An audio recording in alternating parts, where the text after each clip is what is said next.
At number 10, painting veins. Back in the 17th century in Europe, many people believed that extreme paleness was just the hottest thing. If you looked whiter than a ghost, then you were like the Megan Fox of the town. Many women were obsessed with finding new ways of making themselves look pastier than a white wall, and some of their methods were actually surprisingly creative. The cosmetic skills of women back then were actually pretty impressive, I must say. Wealthy aristocratic women were the ones who took part in this pale trend the most. They wore dresses with plunging necklines to show off the girls, and they painted themselves white using a powder. Frankly, this powder made them look pretty artificial, like you could tell that they weren't actually naturally that white, so to solve this they came up with a new beauty trend: drawing veins. Women would draw veins on their mommy milkers using a blue color to mimic the look of translucent skin. It's crazy to think how far we've come from this, because back then people were trying to look as pale as possible, and now we have people tanning themselves so much that it causes controversy. At number 9, tiny teeth. During the Renaissance, fashion and beauty standards were changed drastically from what was popular in the years before. So much in society changed over this period of time, like what was seen as beautiful or desirable. Things like certain body types and other physical attributes had their own trends, but one of the weirdest physical beauty trends from back then had to do with teeth. Back then, the ideal woman had wide hips, a small waist, long legs, and small teeth. Yeah. Teeth had an ideal size. To people back then, the smaller the teeth, the more desirable you were. Why? I don't know. Because people are weird, I guess. Some people would even go as far as to file their teeth down to make them smaller so that people would see them as more attractive. Now, I can imagine that this would be a very painful process. Like if you've ever chipped a tooth, then you know that uncomfortable, almost cold sensation of a broken tooth, so imagine that but on all of your teeth. Yeah, you can count me out. Before we carry on talking about some of these strange things people did to be the belle of the ball, and yeah, there were some really weird things, why not take a moment to leave a like on this video if you're enjoying it so far, and while you're at it, consider subscribing to the channel to see more videos like this one. At number 8, nails for days. These days, people get their nails done all the time. I love seeing crazy nail art videos online because they're often so creative. Some of the most fascinating ones are the crazy long nails. I don't think I could ever rock those, but I still admire those who can. The beauty trend of having long nails, though, isn't a new thing. It's been a symbol of beauty and status for many years, like years ago in China. Back then, having super long nails was seen as a way to show off your wealth and status. The average nail length amongst Chinese aristocrats was up to 25 centimeters or nearly 10 inches. This was all their natural nails too, and in order to protect their insanely long nails from breaking, they wore nail guards made out of gold. Not only did that protect their nails, but it was also another way of showing off their wealth because not everyone can live their lives wearing gold cages on their fingers. As you can imagine, having nails that long made it so you could barely do anything with your hands, and so that's why these aristocrats had servants, so they could perform the tasks that someone with super long nails couldn't. But would you ever want to have nails that long? At number 7, long neck style. In many cultures around the world and for many years, having a long neck was considered beautiful, and so many women practice neck stretching in order to attain this level of beauty. This practice of neck stretching has been most commonly done by wearing metal rings around the neck, adding more and more rings over time. This practice was first seen sometime around the 11th century in Southeast Asia. The theory behind the rings is that they're so thick that they push the head up, therefore stretching the neck, but in actuality, the lengthening of the neck is caused by the rings pushing down on the collarbones.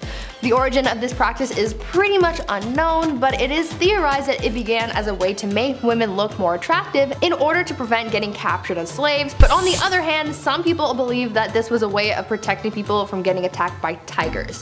Two very different theories, but nonetheless valid. Though this practice began so long ago, it is still a traditional body modification in some parts of the world to this day. At number 6, tiny tootsies. For many years, having the tiniest feet was seen as a popular beauty trend in China. Foot binding was a big body modification practice in China that began in the 10th century AD. It is said that this whole trend started because a court dancer bound her feet, and the emperor at the time, Emperor Liu, really liked what he saw, and soon it was encouraged for other women to do the same. Soon this practice of foot binding became a huge trend, and it became associated with being able to find a husband. The practice of foot binding began when a girl was 5 or 6 years old. They would have their feet put in hot water, have their nails cut short, and have their skin rubbed with oil before having their 4 smallest toes broken, folded over, and tied down.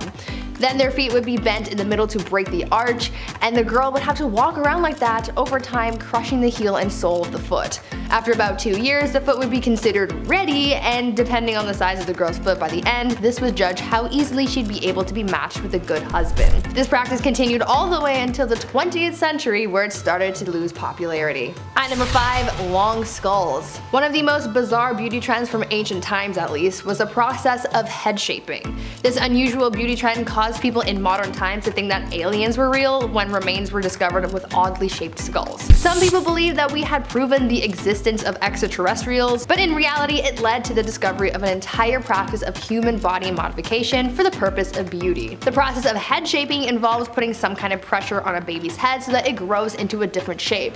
This was known to be done by using cloth or even boards to create the desired shape. This is one of the oldest beauty trends in history, as the earliest evidence of modified skulls come from Australia and date back between 14,000 and 9,000 years ago. The skulls that were found had flattened foreheads and very prominent brow ridges. This practice also occurred quite often in South America, where skulls with a variety of different shapes have also been found.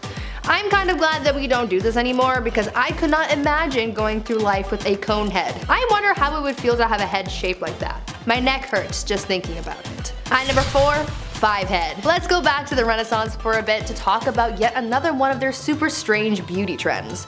They really had a lot of weird desires when it came to appearances, and I'm certainly glad that this next one is no longer in style, and I really hope it never makes a comeback. Back in the Renaissance, it was believed that girls with high curved foreheads were the most beautiful, but obviously not everyone can be built like that. As people do, they came up with a way of achieving this look without having to be born with said attributes. In order to have that big forehead that people so desired, women were known to have shaved or plucked the hairs from their natural hairline to make their foreheads look bigger and therefore more desirable. They really said, receding hairline, but make it fashion, I suppose. At number 3, feet painting. Now you would think that all of the super bizarre beauty trends of the past were from way back in the day, but you would be mistaken. We saw some strange practices in the 20th century as well, especially during war times. Back in World War II, a shortage of silk and nylon in America created a bizarre beauty trend. Because these materials were needed to make things like parachutes and uniforms for troops, tights were quickly disappearing from stores.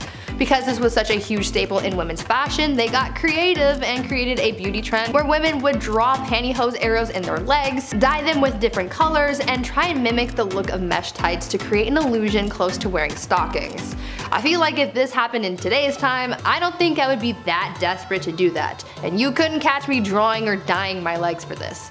I think I'll just stick to wearing pants. At number 2, strange corsets.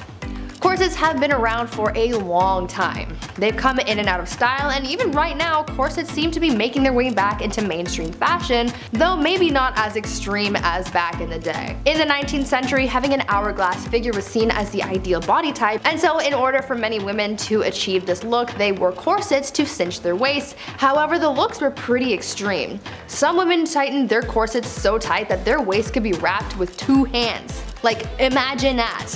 Although this was seen as super chic back in the day, it was also causing some health issues because it would squish together people's organs, and as you can imagine, that's not a good thing. Eventually, corsets evolved so that rather than cinch the waist so much, it would just accentuate the hips to still give an hourglass shape without causing too much bodily harm. And finally, at number 1, no piercings. How many of you guys out there have piercings? I have a few myself. I have my ears pierced, and obviously my nose is pierced, but there are so many other places that you can get pierced even in the no region. Back in the Victorian era, piercings down under were pretty popular and were considered to be very fashionable amongst wealthy women.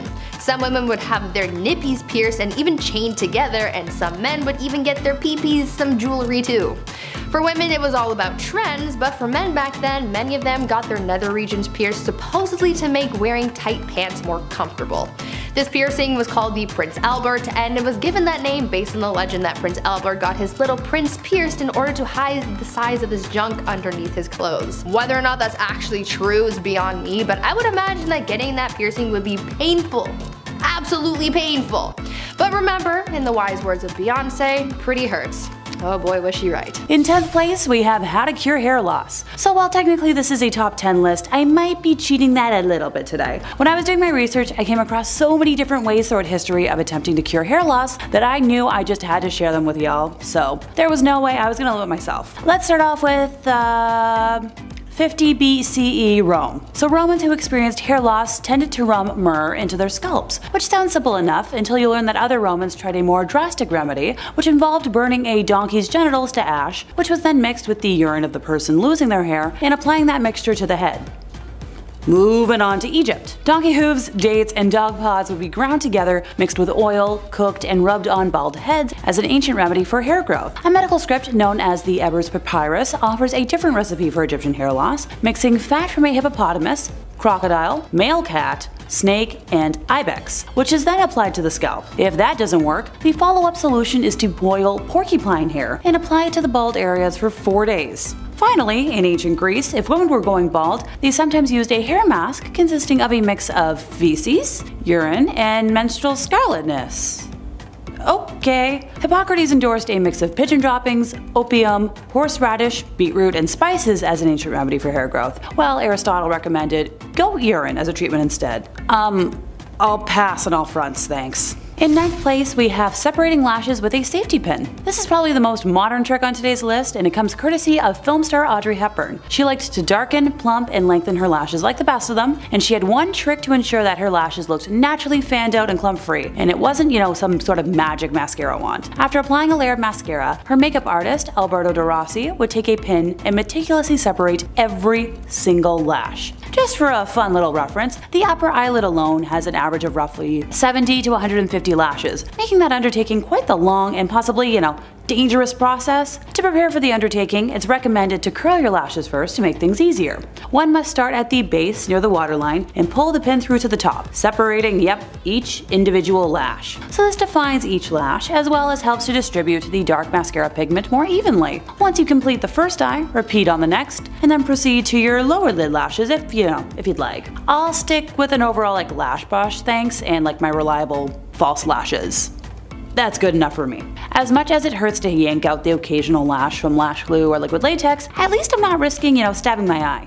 Trust me, I'm a heck of a klutz. In 8th place, we have Geisha Beauty. So during the Heian era, geishas would blacken their teeth using a mixture of oxidized iron fillings steeped in an acidic solution. One of the main reasons for this practice was the fact that for hundreds of years, pitch black objects were regarded as immensely pretty, and unlike the Western ideals that folks like myself have been raised with, that's just how things were there. The women used to remove their heavy makeup with a nightingale poop, which apparently did wonders for their skin. The active chemical in the bird poop is guanine, which allegedly cleanses the skin and rejuvenates it. Now, geishas aside, back in the day, the beauty of Japanese women was often judged on the basis of their hair length, and the ideal length was considered 2 feet below their waist. I don't want to think about how long it would take to brush hair that long, never mind the hairballs that would form. Or mats. Nah. In 7th place, we have the use of copper. So copper apparently has many benefits for the skin, one of which is that it can help to heal wounds and scars, along with having anti-aging properties. Ancient Egyptians used a lot of copper for their skin, and according to modern dermatologists, copper peptides are well known in the skincare world. So apparently I've been hiding under some sort of rock. They improve skin, including firmness, smoothness, and reduction of fine lines and wrinkles by promoting collagen, elastin, and improved antioxidant activity. Just a little note though, too much copper intake can make you nauseous and give you gastrointestinal issues or, cause serious organ system toxicity. Good news, I'm not gonna freak out my gold-loving dad today by replacing silver with copper as my favorite metal. Honest to goodness, even just choosing to have fake silver ornaments on my Christmas tree over gold last year almost started a full-blown argument in Canadian Tire. It was a whole thing. In 6th place, we have Egyptian makeup. Look, everyone knows about ancient Egyptian using kohl around their eyes to shield against the sun, deter flies, and overall just look stunning. Personally, I very much still appreciate the practice, along with my collection of eyeliner pens. I currently have 4 black ones on the go for reasons. If you don't believe me, here are the 2 I have on me that I used to touch up this makeup with before I started talking today. But what you might not have known was that crocodile dung mixed with donkey's milk was used by Cleopatra as a face mask. She also famously bathed in milk with rose petals for hours, which honestly, goals. Cheeks were blushed up using a mixture of clay and crushed beetles, which was something also done later on by Queen Elizabeth I to get her memorable red lips. One of the most popular cosmetic ingredients in ancient Greece was olive oil. According to legend, a Greek cook named Calamus invented soap by mixing olive oil with wood ash from Mount Sapo so it could be used for cleaning utensils at sacrifices. However, when he washed his hands with this mixture, his skin became soft and smooth. It was clear that olive oil had cleansing and beautifying properties. So you're telling me that my big fat Greek wedding lied to me about Greeks using Windex for everything? Curse you, Hollywood. In 5th place, we have a dimple machine. In the 1930s, dimples were considered to be one of the most beautiful accessories any gal could have, leading to Isabel Gilbert inventing the dimple machine in 1936, which promised to give you dimples. This contraption, also referred to as the dimpler, consisted of a chin strap that held 2 soft rubber dimple indentures in place, one on each cheek. The strap had a coil that created pressure and was described as very uncomfortable, and the dimples left your face within a few hours anyways. Jeepers, I guess a lot of folks really wanted to look like Shirley Temple, which is fair. She was pretty adorable. I feel like nowadays, thanks to the interwebs, we have a lot more folks that we can decide that we want to look like. Personally, I'm a mix of wanting to look like my celebrity crush and a Bratz doll, or a Barbie depending on the day. In 4th place, we have hair secrets. Alrighty, let's spin the wheel to see where we're starting with this one. Grease. Alrighty, to achieve blonde hair, which was highly coveted, women would drench their hair in vinegar to bleach it, which would lead to, hair loss and thus the popularity of wigs. Something I didn't know before today was that in ancient Egypt, only women from higher classes were allowed to have long hair, and slave women had to cut their hair very short, and the hair cut off was often used for making headpieces for the aristocrats. Before hairspray was invented, women used to use lard to keep their huge wigs in place. There were many times when rats jumped on women's wigs from the smell of the lard. Okay, that's a big no for me. Sure, I attract the occasional flies with the amount of hairspray that I wear when I curl my hair, but that's plenty. Modern sidebar. During the World War II days, women had to make do without wax and used sandpaper to remove unwanted body hair. Yeah, I'm shuddering. In 3rd place, we have Roman makeup. So the Romans attributed great power to cosmetics. Cosmetics first used in ancient Rome for ritual purposes were just part of daily life. Some fashionable cosmetics, such as those imported from Germany, Gaul, and China, were so expensive that the Lex Opia tried to limit their use in around 189 BCE. These designer brands spawned cheap knockoffs that were sold to poorer women. Working class women could afford the cheaper varieties, but may not have had the time to apply the makeup, as the use of makeup was a time-consuming affair because cosmetics needed to be reapplied several times a day due to weather conditions and poor composition. Cosmetics were applied in private, usually in a small room where men did not enter. Cosmetae, female slaves that adorned their mistresses, were especially praised for their skills. They would beautify their mistresses with the cultus, the Latin word encompassing makeup, perfume, and jewelry. Scent was also an important factor of beauty. Women who smelled good were presumed to be healthy. Due to the stench of many of the ingredients used in cosmetics at the time, women often drenched themselves in copious amounts of perfume. Romans believed that the smoke from the burning ambergris would make women more attractive. Ergo, ambergris was typically used in face powders for this reason. Another trick involved sitting over straw fires to make hair shine, or sleeping in a vase filled with red chicken fluid to make it thicker. If that wasn't gross enough, urine was included in facial masks that women used to look clean and beautiful. They also used urine to whiten their teeth as well. Hard pass. In 2nd place, we have the uses of baths. Nowadays, I know I personally love a good bath to relax, aching muscles or just decompress. But history wasn't always that way. Vapor baths have been described as similar to a modern-day sauna, with unknown vapors that claim to cure all kinds of ailments. Sadly, the Victorian era bath ended up burning more people than actually curing them. Next up, we have the crocodile feces bath. The Greeks and Romans apparently found the best way to fight wrinkles and lines was by collecting the feces of the crocodile and having a bath in it. Apparently, it reduced aging to quite an extent. I'll stick with my Epsom salts and Lush bath bombs. Thanks! In 1st place, we have methods of obtaining pale skin. I'm very grateful that my snow white complexion is quite natural, thanks to my German-Irish mutt heritage, but for those who wanted it, here are some ways not to do it. Going back to using olive oil for everything, apparently if you combine it with white lead, it can be used to lighten the skin tone. Although this made people's faces visibly lighter, the women who did this were also subjected to death by slow lead poisoning, which was, absorbed into their skin. Lead used to be used for a lot of makeup, and while it was efficient, it was also pretty dang deadly. Speaking of deadly, around the 6th century, aristocratic women, in a haste to develop that pale, death-like pallor, which was very famous in those times, used to drain their bodies of all their red fluid,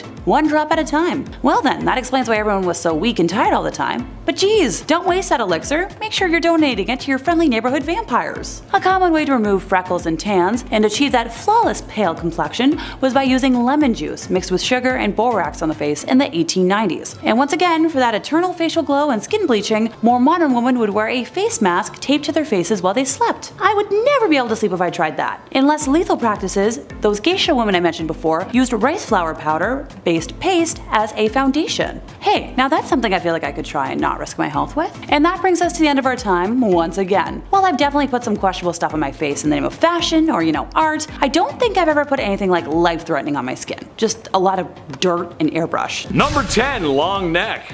Look, this one probably isn't a surprise to anyone. There must be like 20 documentaries on the subject alone, but today we're talking about the long-necked women found in some African cultures. In a nutshell, you pile on gold rings around your wife's neck until she's impersonating a totally winnable ring toss game at the county fair. The end result is a neck that's long just as the day is long. Pretty long. And in these cultures, this is considered very beautiful. Now, who am I to judge? I can't. However, as a lawyer, doctor, detective, and fireman here at Bumblebee, I'm gonna not recommend the giraffe look. While at first glance it may look like the neck is being stretched, it's really the shoulders that are being dropped forcibly by having so many rings piled up on your neck. That's not healthy for you. Anyone in the comment section that has played contact sport will tell you that dropping your shoulders like that is not good. I like my thick neck the way it is, thank you very much. Number 9, lead cosmetics. Did anyone know we still sort of do this today? Are we insane?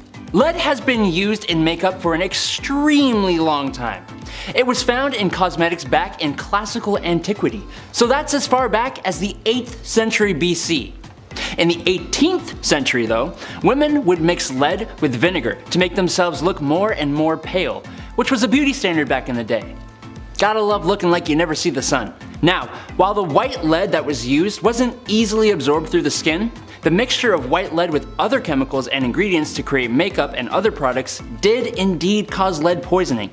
And even though people knew this, they continued to keep on using it? Number 8, jiggle machines.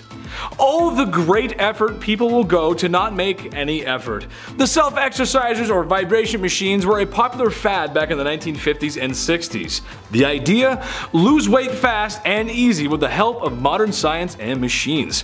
Trouble is, they don't really work at all.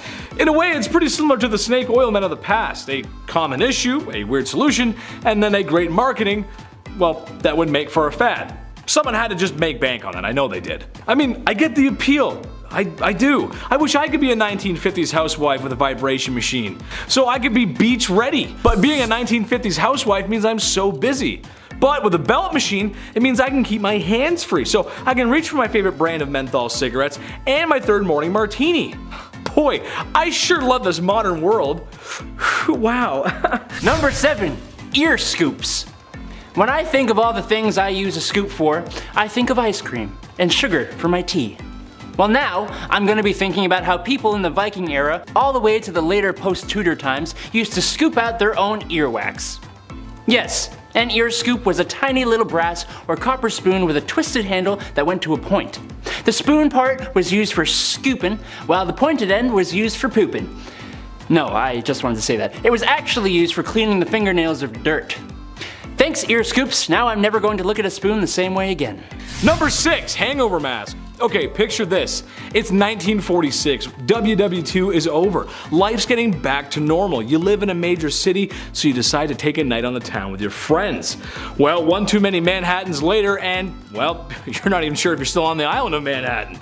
You have what the drinkers of the world call a hangover. Let me know in the comments without too much grim detail about your worst hangover. What was your poison of choice? I'm curious. Many men and ladies have found themselves in bad places in the morning after so many drinks, only if there was something to cure said hangover. Well, ladies, you're in luck. The hangover mask aims to cure that. It's basically just a mask with plastic ice cubes. However, I'm gonna get a little personal and say that every hangover I've ever had, I didn't need a face mask. I needed some water. And a bucket since the bathroom was too far away. I don't know why would your face need to be cold? I don't really understand that part. I don't know. Number 5, tooth removal.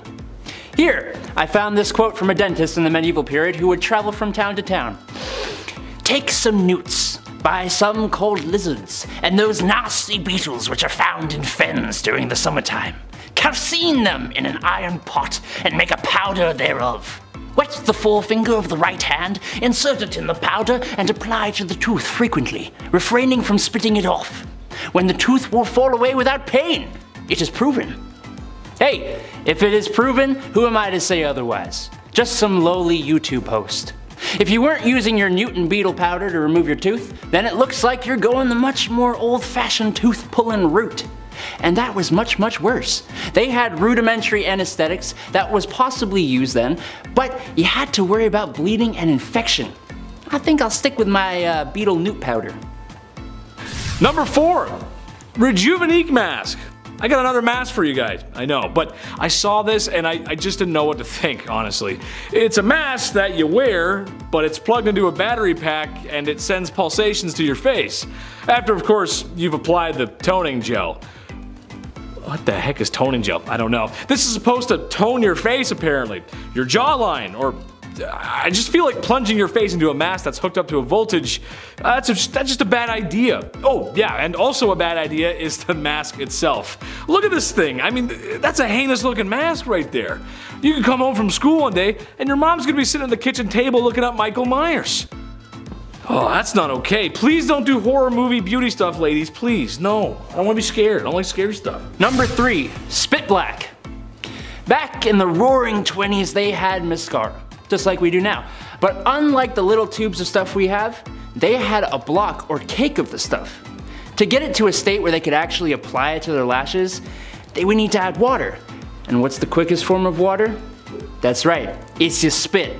The mascara cake stuff was made of soap and coloring, which you don't really want to put near your eyes.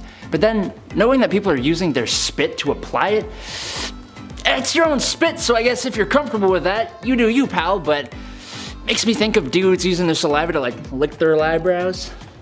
Ick. Number 2, sharp teeth. I like Shark Boy and Lava Girl just as much as the next guy. However, that doesn't mean I want to look and feel like a shark. This one just creeps me out. I don't hate the dentist, but I think everyone can agree with me that teeth getting drilled is just uncomfortable. It just kind of sucks. Especially if there's like powdered tooth in your mouth. That's just the worst. It's kind of gross too. I don't know. Well, what I do know, however, is that there are some cultures out there where the ladies get their teeth sharpened or filed. Oh yes, and there ain't no dentist office there either. This is bite the leather, you're in dad's kitchen kind of operation. Oh god. I would honestly talk more about it, but the editor's gonna show some pictures, and I'm gonna have to stop because if I see them, I legit get queasy. I don't want to see that stuff. No thank you, no teeth sharpening. No.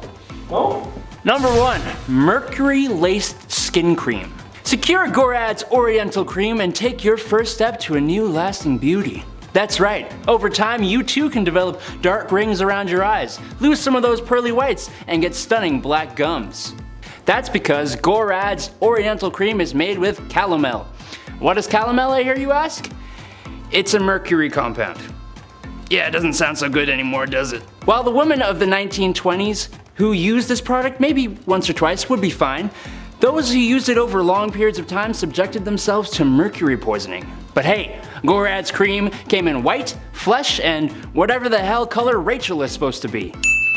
So let's start off with Venetian serus. It's easy to recognize even if the name isn't. It's that thick white lead powder biddies used to whack on their face cement thick. Something they've been doing since ancient Roman times. Queen Elizabeth I was known for her iconic white makeup. The Venetian serus made up of white lead and vinegar and applied to achieve a pale, smooth complexion that signified wealth. The beauty ideals at the time included bright, wide-set eyes, snow white skin, rosy cheeks and lips, and fair hair. Elizabeth I was known to use serus to hide her smallpox scars, and serus became so commonly used by many fashionable aristocratic women during the era. Yet, the toxic effects of lead absorbed into the skin didn't go unnoticed in that time either. And it's hard to when your skin becomes grayish and shriveled, and your face hair falls out, and your teeth start eroding away. Not subtle. So, because the makeup ate at the skin needed to be hidden more, with more makeup. In addition to serus, the beauty regime also included a face wash with eggshells, alum, mercury, and honey. The mercury also eating away at the skin, and the eggshells causing micro abrasions to make that all the easier. In the 1700s, a famous beauty and aristocrat from Ireland died from lead poisoning due to her use of serus, or what was called death by vanity. Maria Coventry, Countess of Coventry. Its name is beautiful and has the same cloying sweetness and smell as its poison. Belladonna, aka Dudley Nightshade. This is the patron flower of one of my closest friends, so girl, this is for you. According to the Big Bad Book of Botany, The World's Most Fascinating Flora by Michael Largo. A trop of belladonna's poisonous extracts were historically used by assassins to kill their targets, and by women to dilate their pupils to look more seductive. The roots are the most potent part of the plant, but even one leaf can be fatal when ingested or exposed to. Yet Italian women, who called it belladonna, used deadly nightshade as an eye drop to dilate their pupils, which supposedly made them more attractive, or at least made them look like an anime character. Naturally, some poison in your eyeball can cause visual distortion and sensitivity to light, and if taken systematically can kill you pretty quickly. In the mood for a snack, how about some toxic dust pressurized into a cracker? Arsenic wafers. It's exactly what they were too, so if you didn't pop into your mouth whole, that thing would have the crumbling power of a Nature Valley granola bar. Sold under the brand name Dr. James P. Campbell's Safe Arsenic Wafers. The fact he put the word safe in there, you know, dicey. In the United States and Europe, these were little white chalk wafers that could treat a variety of complexion problems, such as skin tags, moles, freckles, pimples, blemishes, and also advertised to cause pale skin, which was oh so classy. In fact, the consumptive chic, aka dying from deadly disease chic, became an ideal beauty standard during the Victorian era, as victims of tuberculosis would become sickly pale and thin. Rich people saw that on the street and said, oh, I think I might steal that look. However, the way that arsenic worked was by destroying red blood cells, and thanks to the toxicity of arsenic, it could also cause symptoms like damage to the kidneys and nervous system, hair loss, and skin lesions called arsenic keratosis. The wafers were marketed as being safe naturally, and while tolerance to arsenic can be built up in small amounts, arsenic is one of the most toxic substances with a median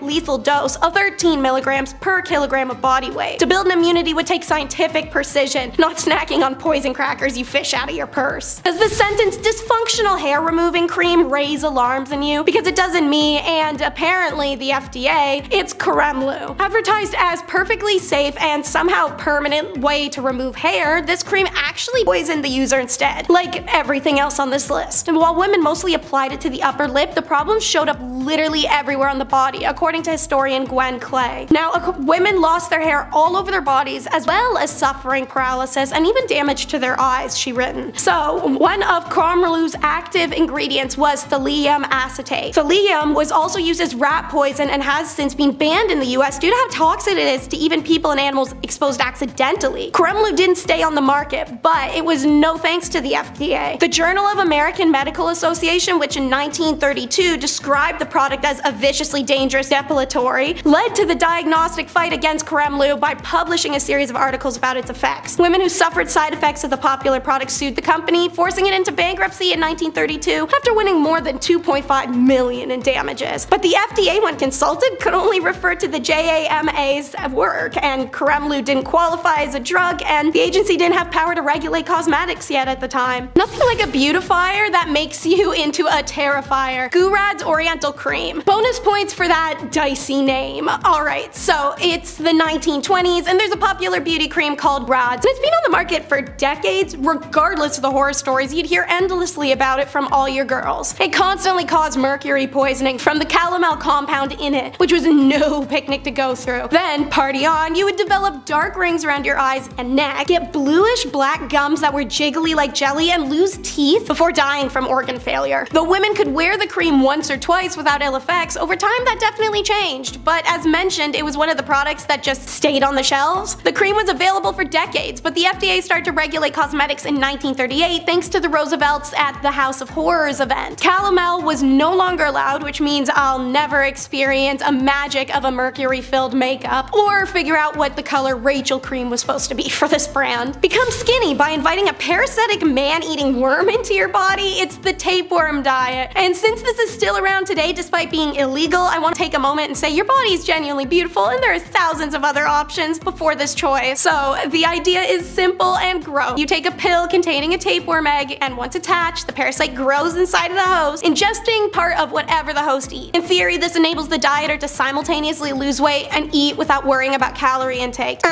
Wrong. Tapeworms take hold in various parts of the body and also grow large in size, resulting in blockage in organs and potentially even death. So it's not like it's it's just vibing out in your stomach forever unnecessarily. Having started in the 1900s, this trend was the result of the whole 16-inch waist BS that made women break their bodies with corsets. This was an era of beauty equaling sacrifice, and sacrifices were most certainly made once the desired weight was achieved. To get rid of the now unnecessary parasite, dieters would employ the same methods as those unwillingly afflicted by the worms. In Victorian England, this included pills or special devices. One such invention, created by Dr. Myers Sheffield, attempted to lure the tapeworm by inserting a cylinder of food up the digestive tract. It comes as no surprise that many patients choked to death before the tapeworm was ever successfully removed. Some people still attempt this diet. In 2013, Today magazine reported a woman in Iowa bought a tapeworm online, swallowed it, and then had to go to a doctor for help. This trend wouldn't exist if society could get its crap together, which is skin bleaching. The issue of colorism and favoritism towards lighter skin has created a decimating global empire today worth more than $8 billion, profiting off of discrimination in today's beauty standards, and predicted to be $12.7 billion on the black market by 2027. This is made painfully obvious by literally every beauty trend we've discussed so far, and that we've covered in every video about beauty. Their goals are to be pale, pale, pale since the time of the Biazatines. In a study published in 2009, it was found lighter skinned black applicants reviewed more educated and had better work experience. And then in another famous study in 2011, it found darker skinned black women received harsher prison sentences than lighter skinned black women for the same crimes. So for many people, having lighter skin can mean the difference, how people treat them, see them, respect them. So as a result, we live in a world where beauty standards are often appropriated from people of color, whitewashed, regurgitated, only to be praised and adored then when previously laughed at and bullied. It tells someone that they're not beautiful unless they're pale. So as a result, skin bleaching creams, pills, injections, and other products come out, and they contain hydroquinones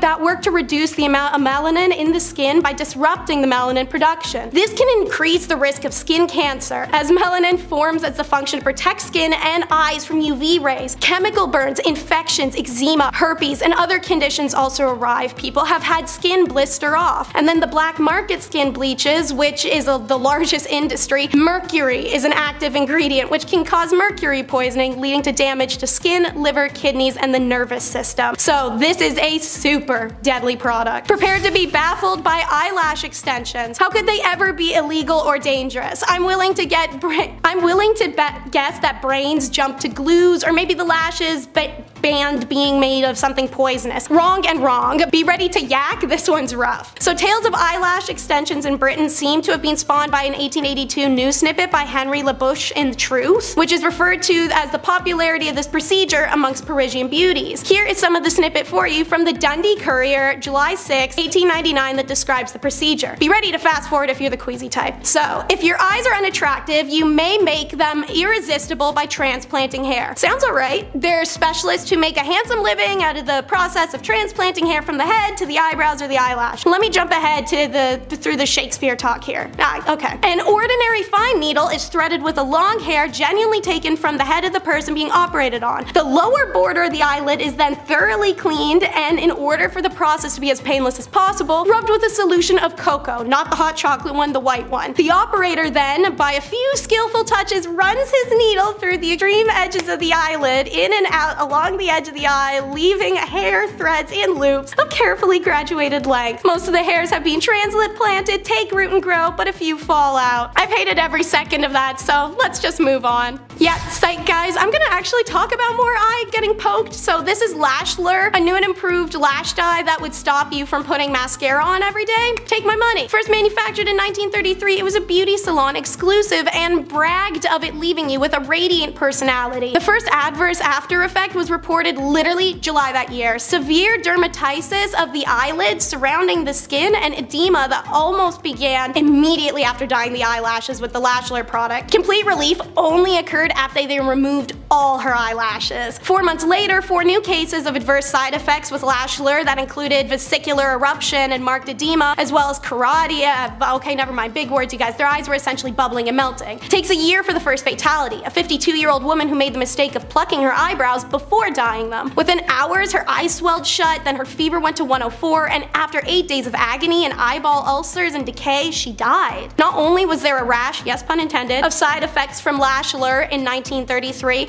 But Franklin Roosevelt became president, and Roosevelt had a major goal to better public health. And in 1933 Chicago Fair set, he put up the House of Horrors, showing befores and afters of unregulated products' effect on people. One was a woman before and after being blinded by Lasher. Still, it wasn't until 1938 that the federal FDCA passed, which finally regulated cosmetics. The first product seized under the new law was Lasher, which was alleged to have been adulterated with poisonous or delirious substances, a coal tar preparation, and a bunch of other big scary terms. Last but not least though is Radium Girls. When radium was discovered and successfully used as a cancer treatment, people made the mistake of seeing it as an all-powerful health tonic, taken essentially like a probiotic. It became an additive in a number of everyday products, from toothpaste to cosmetics and even food and drinks. One such preparation, called Radithor, was simply distilled water with tiny amounts of the substance dissolved in it. You could just buy it in cases, you know, like go to Costco, that type of thing. Then came the tacky 1920s fads, and one was glow-in-the-dark water. The dials were covered in a special luminous paint, shone all the time, and didn't require charging in sunlight. It looked like magic. One of the first factories to produce these watches opened in New Jersey in 1916. It hired about 70 women, the Radium Girls, the first of thousands to be employed in many such factories in the United States. It was a well-paid, glamorous job, and since it was the most expensive substance in the world and a wonder drug, Radium Girls believed they were getting healthier as they worked, especially because they were told to lick the paintbrushes to point them. What an honor. Then came the symptoms: the toothaches, the fatigue, the nausea, the loss of taste, the infertility. Then came the first death, Molly Magia, 22, who died after years of agony and her doctor removing what was left of her jaw. Radium Girls dropped like flies after that. For 2 years their employers ferociously denied any connection between the girls' deaths and their work, even when their commissioned study concluded the girls had died from their pain. They did multiple more studies until one gave them the answer they wanted. So the public continued to assume radium was safe in their beauty products and in their food. In 1925, Harrison Martlin's test proved conclusively radium had poisoned the watch painters by destroying their bodies from the inside. In 1927, attorney Raymond Barry agreed to accept this case, but many of the watch painters had just months to live and were forced to accept an out-of-court settlement. Still, their experiences made the issue of radium safety front page story across the world, so even if the United States Radium Corp denied its role and women continued to get sick and die for 11 more years, it wasn't until 1938 when a dying radium worker named Catherine DeWolf Donahue successfully sued Radium Dial Co. over her illness, and that issue was settled. Number 10. Spitting.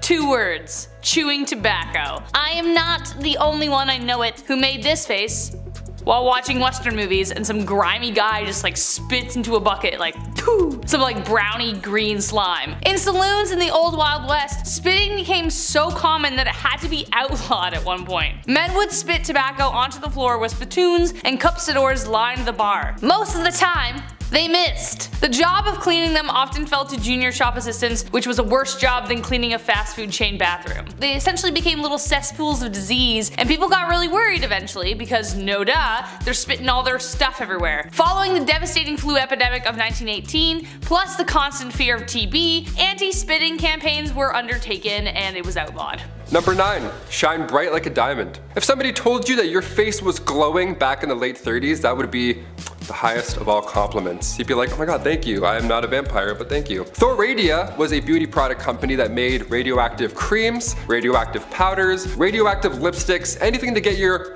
glam on, all for the price of radioactive products. It didn't end well. This is insane to me. They took pride in using thorium and radium lead to tone facial tissues and remove wrinkles and all that jazz. And the product was doing so well that it circulated in Italy, Portugal, Romania, Egypt, Belgium, and France. Worldwide. It wasn't until 1937 until the French government caught on to these little pesky side effects, some would call. So the radium would literally make your skin glow a bit. That was the pull. That was like the, no way, really? Debit. And alongside the glow, also you were having insane side effects that would ruin the rest of your life. Maybe that's Paul Rudd's secret. If his jaw starts to fall off, we'll know something's up perhaps. Number 8. The humors. Nope, this is not a joke.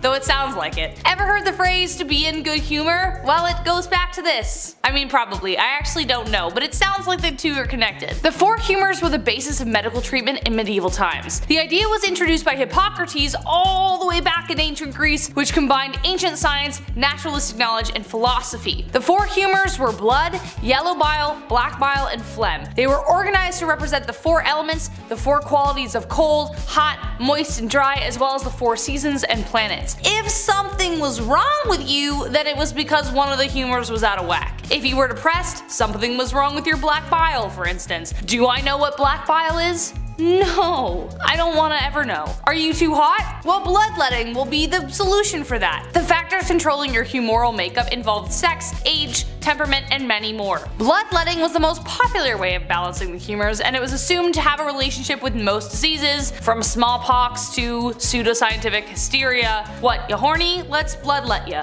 Number 7, public bathhouse. Okay, this next one we haven't really moved on that much. We still bathe together, we still do it in like water parks, we swim in pools of pee-pee and then go down slides and burn our back skin off. Ancient Roman, so gross, you're like, why'd you have to ruin it? Ancient Roman bathhouses were the older, yuckier versions of these water parks. They also didn't have slides, so boo. They would literally spread intestinal parasites in these houses, pools, in these massive rooms with massive pools. The Romans were figuring out sewage systems at the same time, which I'll talk more about later, gladly, but they were also the first to create heated public baths. My above ground pool wasn't even heated, but the ancient Romans were. Now I'm upset. I'm gonna call my dad after this. The archaeology and anthropology department at Cambridge discovered that Romans brought lots of parasites to Europe. Fossilized feces show that these heated, relaxing, rejuvenating bathhouses nearby were all but. I don't mean to undermine the ancient Romans though, it's not what I'm doing, okay? To be fair, they also brought lice and fleas.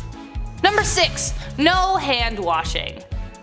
I don't know. Believe it or not, washing your hands as a doctor before doing anything was a controversial idea. Today, especially due to the last 2 years, we all have a tune we sing while washing our hands to ensure we're lathering for like full 20 seconds. We've all done it. But when doctors discovered it was their fault people were getting sick, they didn't rejoice, they got offended. The whole conversation started because of a man called Ignaz Semmelweis. He was studying the differences between 2 birthing hospitals, one run by midwives, the other by doctors and students. The mortality rate at the latter was way higher than the other. They were dying from something known as childbed fever, more closely known as sepsis. After a series of trial and error, he hypothesized that it was because the students were touching cadavers and then touching the mothers. He then made them clean every tool in their hands with chlorine solution, literally the best thing to kill germs, though he didn't know that at the time, he just assumed it would work. Well, wouldn't you know, mortality rates improved significantly, but when he tried to enforce his findings, doctors were upset they were being blamed for the deaths. He ended up getting fired over it and eventually thrown into a mental asylum near the end of his life.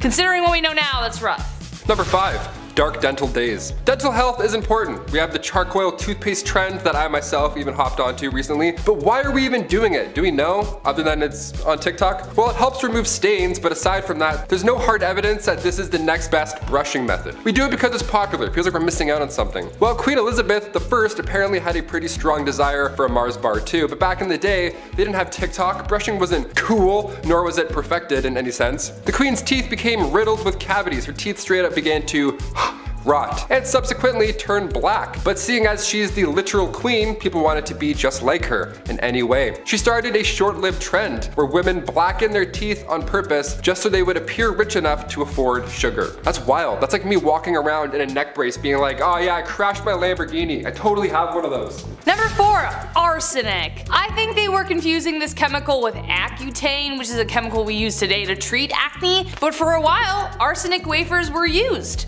Yes. The poison, arsenic, the thing that would kill you, yeah, that one. In the 19th century, arsenic was marketed as a safe way to effectively clear your skin. It also claimed to restore a youthful complexion that we as humans always long for. Now, it did create a very pallid complexion, but not because it was restoring the gift of life, but because it was killing off the consumer's blood cells. Yay! It also cleared acne pretty well, but it also created a dependency on the product. If the user discontinued using the wafers, then the acne would return, even worse this time. Therefore, it would create a vicious cycle of slowly poisoning oneself to death because you'd have to go back on it so you look hot, I don't know. Number 3, the Trico system. Instead of plucking your eyebrows before prom or getting waxed head to toe like we commonly do so today, back in the 1920s, you needed the Trico system to remove any unwanted hair. This device was booming in the 20s. Hair salons just had to have this machine, and I'll call it machine. It was changing the game. By 1925, there were over 75 systems installed in beauty shops, and what you would do is you would sit at this large desk,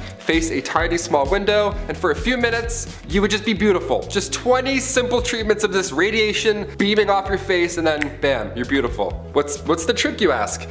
Radiation. They didn't know this yet. It was dangerous. They didn't know much at the time, but this thing was chock full of radiation. They used X-ray technology on their bare faces. That's like when you go to the dentist and they click the thing and then they run into another room.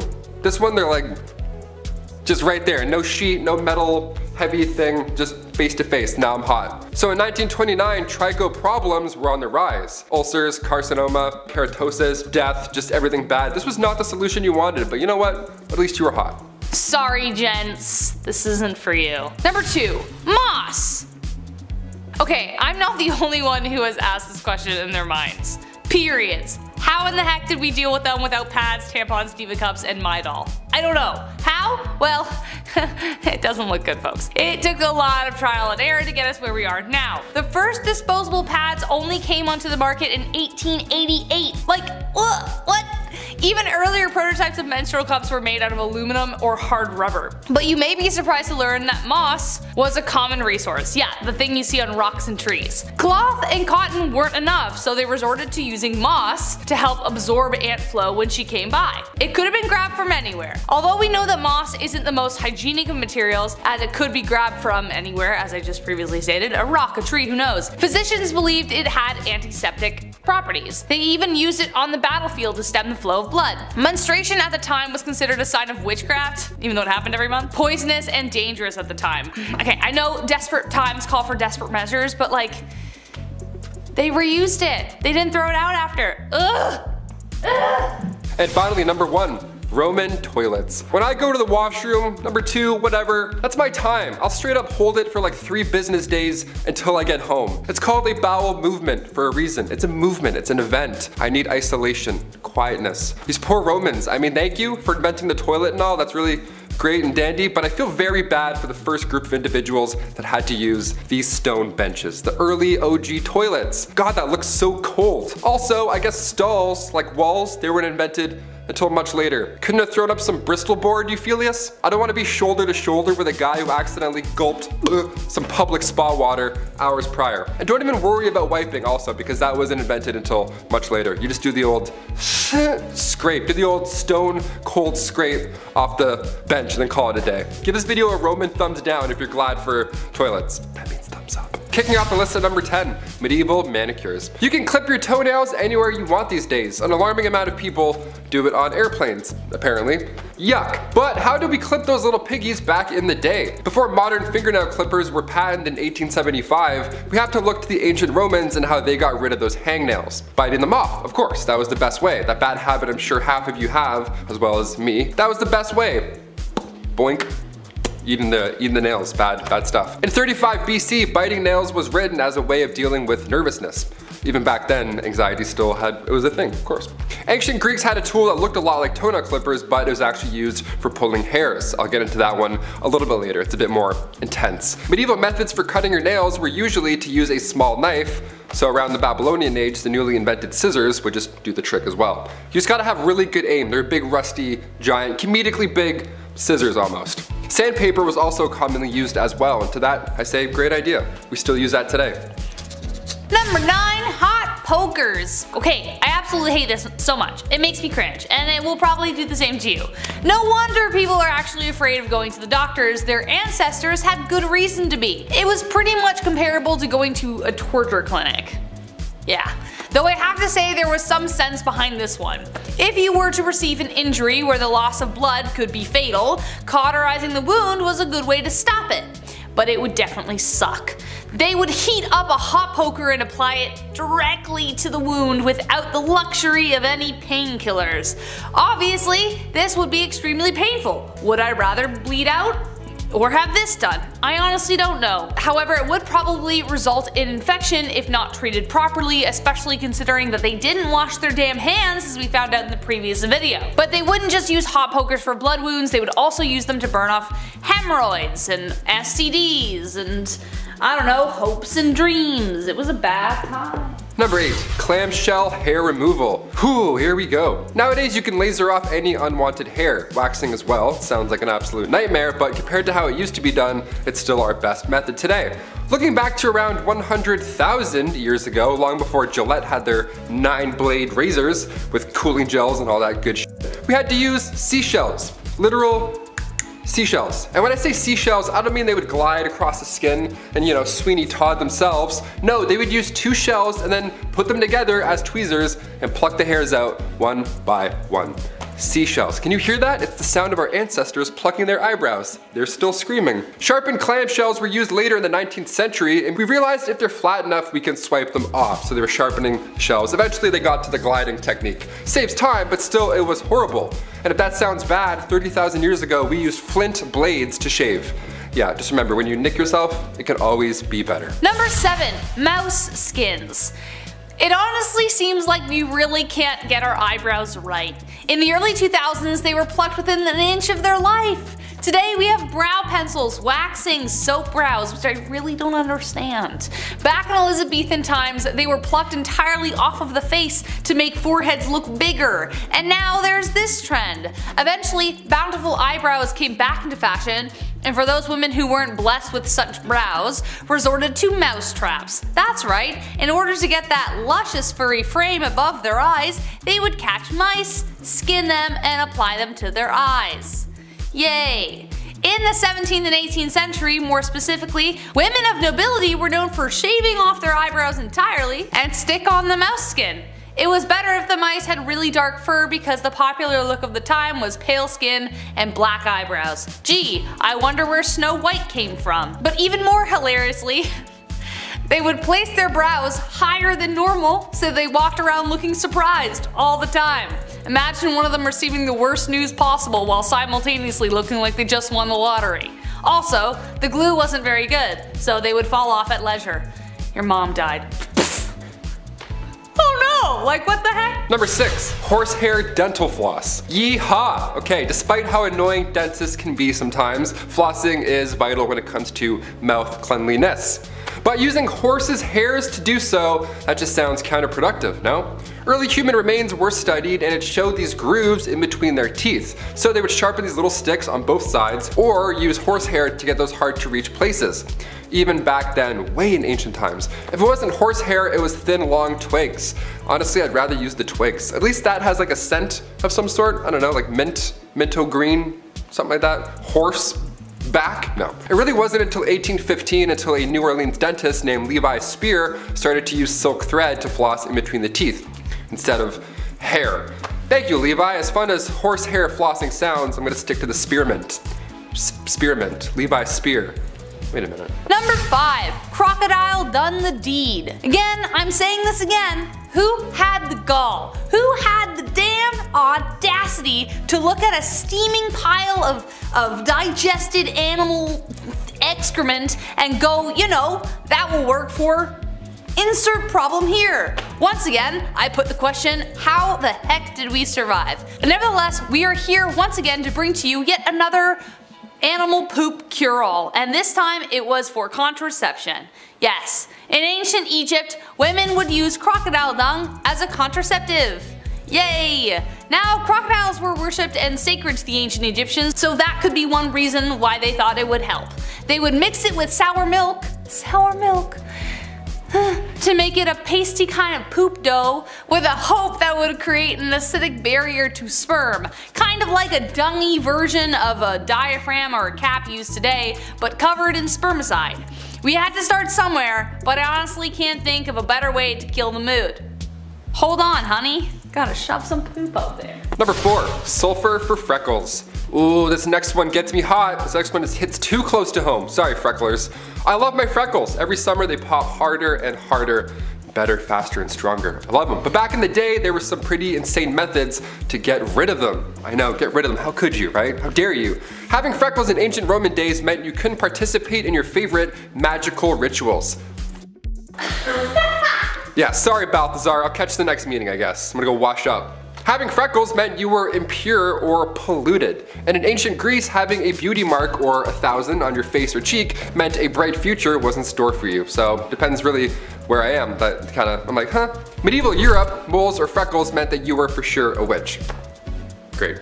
That one they're onto something a little bit. I got witchy vibes. Ancient China, if you had a red or black mole, that was actually a good sign.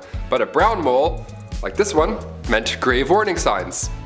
So depending where and when you were, that freckle that you named when you were 7 could have possibly changed your entire life. In places where freckles weren't desirable, sulfur was used daily to get rid of them. We don't recommend lathering your face with sulfur. In fact, I think magical rituals are safer. Number 3, Versailles and other palaces. Did anyone else imagine when they were a kid that they were born in the wrong era and should have been like prancing around in golden embroidered gowns in palaces, or being in a masquerade decked in velvet across the room from your secret lover?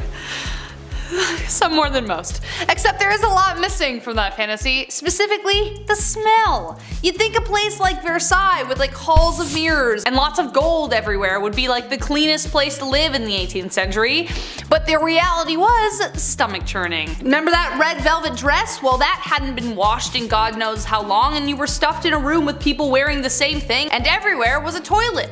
That's right, nobles didn't wait to empty themselves in a chamber pot or bathroom of some kind. Versailles was their toilet.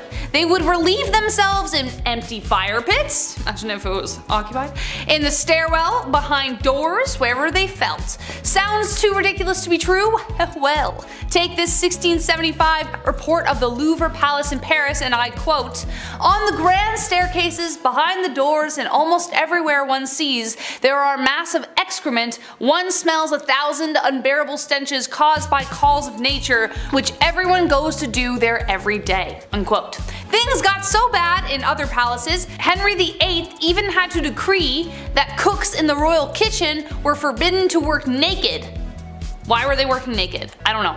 Or in garments of such vileness as they do. So as for my first point, I think I was born in precisely the right era. Number 2, finger food. You ever go to somebody's house for dinner and they have like 15 forks laying in front of you, just way too many utensils for no reason. That's why I like nachos, okay? It's not intimidating. Burgers aren't intimidating. You can just eat with your hands and get messy. It's easier.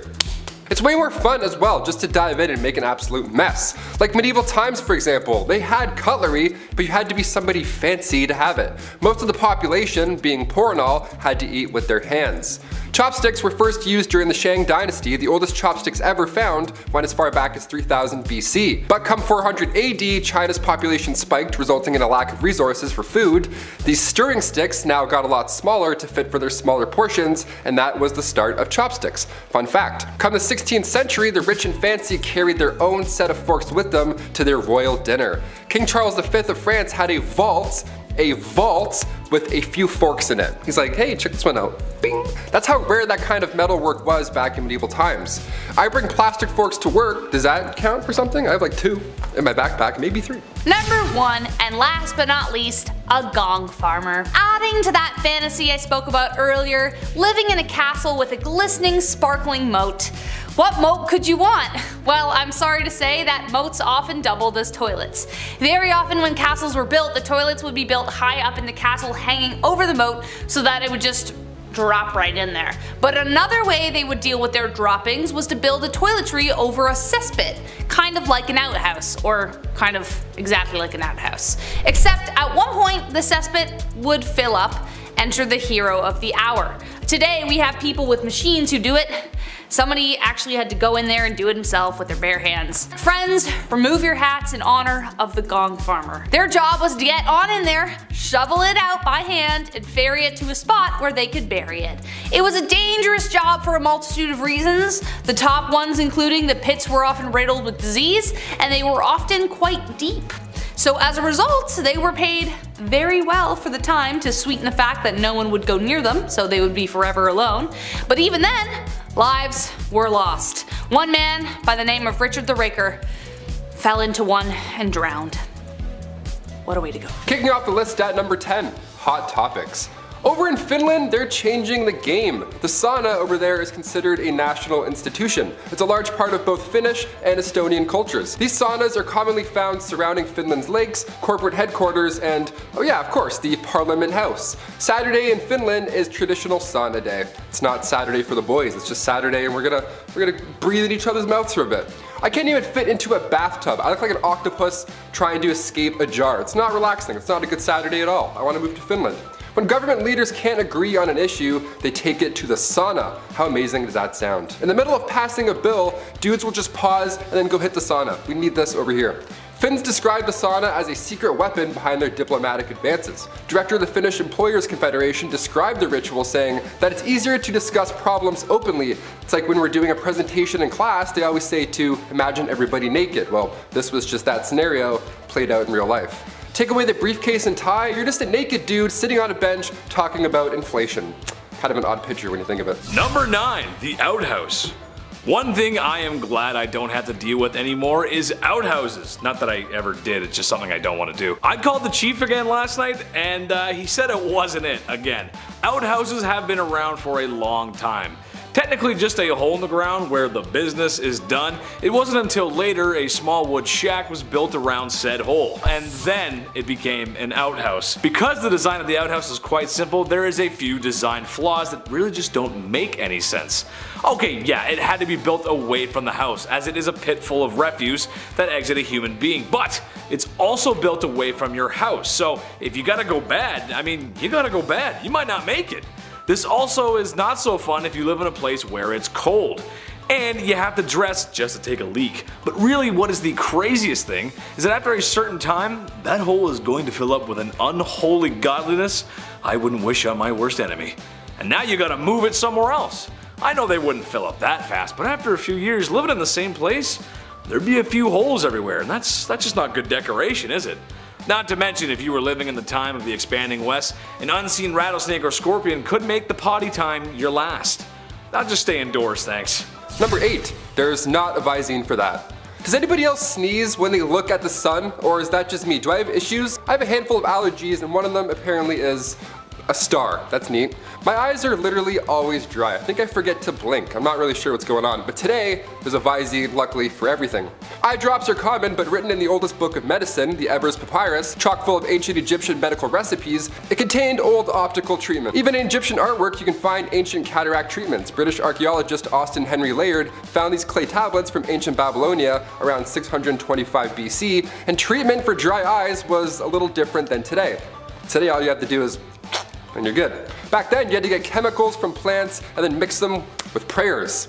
Good game, good luck. One ancient tablet described the treatment of the time, saying, if a man's eyes are affected with dryness, he shall rub an onion and then drink a beer and then apply oil to his eyes. Just mix all that put it in your mouth, and then thou shalt disembowel a yellow frog, mixed in its gall and curd and applied to its eyes. I don't even know what the f that means. Like, imagine getting that on a prescription. You're like, a yellow frog? What? Number 7. One night with Venus, 2 years with Mercury. It wasn't too long after humans discovered toe curling that, as much fun as that may be, there can be some unfortunate side effects. Knowing somebody in the biblical sense can transmit not so fun diseases, if you catch my drift. Like syphilis. Early stages being sores and uncomfortable rashes, late stages having much more serious side effects, like blindness, heart disease, and oh yeah, it can make you go crazy. So throughout history, and especially before there was antibiotics, how do you treat a disease so common amongst people participating in the devil's dance? Liquid mercury. Yep. People tried to treat a disease by consuming liquid mercury. When applied to the skin, it burned.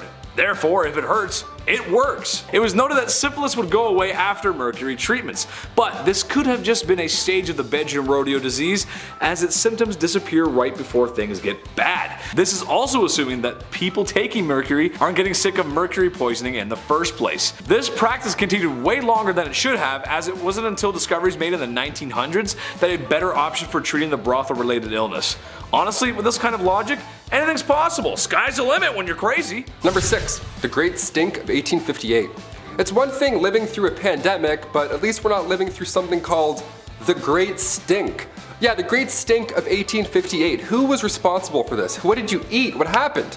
Well, this was an event in central London, and it lasted for a few months. In the summertime too, which is just great for great stinks. It was so hot and dry that the Thames dried up, leaving just sewage, just all that gross you can imagine. The smell was so bad, Parliament had to close for an entire day. I want to know who the first guy was to be like, you know what? Nah, I'm going home. This sucks. This sucks. Good call. In order to continue work, Parliament had to soak the curtains on the riverside of the building in lime chloride just so they wouldn't be sick. They just soak it in chloride to be like, that's better, it's better, we think.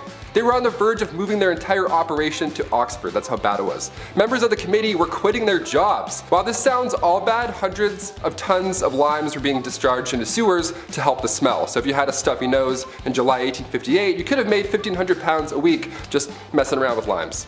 You missed your shot. Number 5. The Human Fly Trap. This is honestly so five-head. A brilliant play. Might be one of the best moves I've ever seen. Have you ever been to a picnic with a nice sandwich, some fresh crisp potato chips, and an ice cold lemonade as you sit on a warm blanket, enjoying the view just over yonder? When all of a sudden you are attacked by a swarm of bugs that just ruin the vibes, and now you don't even want the sandwich. Who made this lemonade? It's so bitter. I don't even like chips. The pharaohs of ancient Egypt felt the same way, except they had a great way to deal with it. Simply take a few of my servants and slather them in honey. Place them away from our royal picnic and bada bing bada boom, you got no more flies bothering you or your sandwich. This honestly sounds completely cruel, and at a time when hygiene in general wasn't great, how did they get all that honey off? Sure, a dip in the Nile will get rid of most of it, but you'd probably just glaze yourself for a crocodile's lunch. Honey would get stuck in places where the sun don't shine. And just like shame, you can never really wash it off. Number 4. Ancient sunscreen. As soon as summer comes around, game over, honey. I burn so easily. I have freckles for 2 days, then the rest is just red and just bad, all bad. That's why I'm a fan of winter. I don't have to keep applying sunscreen to my face all day and feel like I'm about to faint. But how did Egyptians beat the heat in ancient times? They didn't have Banana Breeze SPF 35. What did they do? Well, ancient Egyptians valued their skin as a symbol of beauty. You think your morning skincare routine requires a lot of work? Yeah, buckle up. Their routine was written on a tomb wall and also scrolls. They used rice bran containing UV absorbing gamma oryzanol, and that was used to block the sun off. Jasmine as well helped repair sun damage. Just some chick named Jasmine, she was like, don't look at it, just stop. Ancient Greeks used olive oil as sunscreen, which as far as UV protection goes, did absolutely next to nothing. You'd be burnt and dehydrated, but you know what? Tan line, so. Number 3. Red Dead Bandage. America 1864. There's a polite disagreement between North and South whether the South should be still using YouTube's least favorite S word as a business practice. The verdict? It wasn't very nice. That aside, the Southern states fought hard for a very stupid reason. Idiots. Such a hard fight in the fact that it was taking a serious toll on everyone. Specifically the Southern economy and civilians who got caught in the raw end of the deal. The war was a huge cost of life and money for both sides, but the South just didn't have the same resources the North did. So, after years of fighting, things weren't looking too good. An example of this was the South washing and reusing bandages as supplies were low and casualties were high. This might be hard to stomach, but that's just what happened. Nurses washed the blood off of blood-soaked rags and bandages to reuse simply because there was no supply. I don't have to be a doctor to tell you that reusing bandages in a time before antibiotics is a bad idea. It might be better to just not have a bandage in that case at all, as the chance for infection would significantly increase. Dutch, you got any fresh band-aids over there? I scraped my knee fighting with Micah. Hurts real bad. Maybe get John to kiss my boo-boo better. Number 2.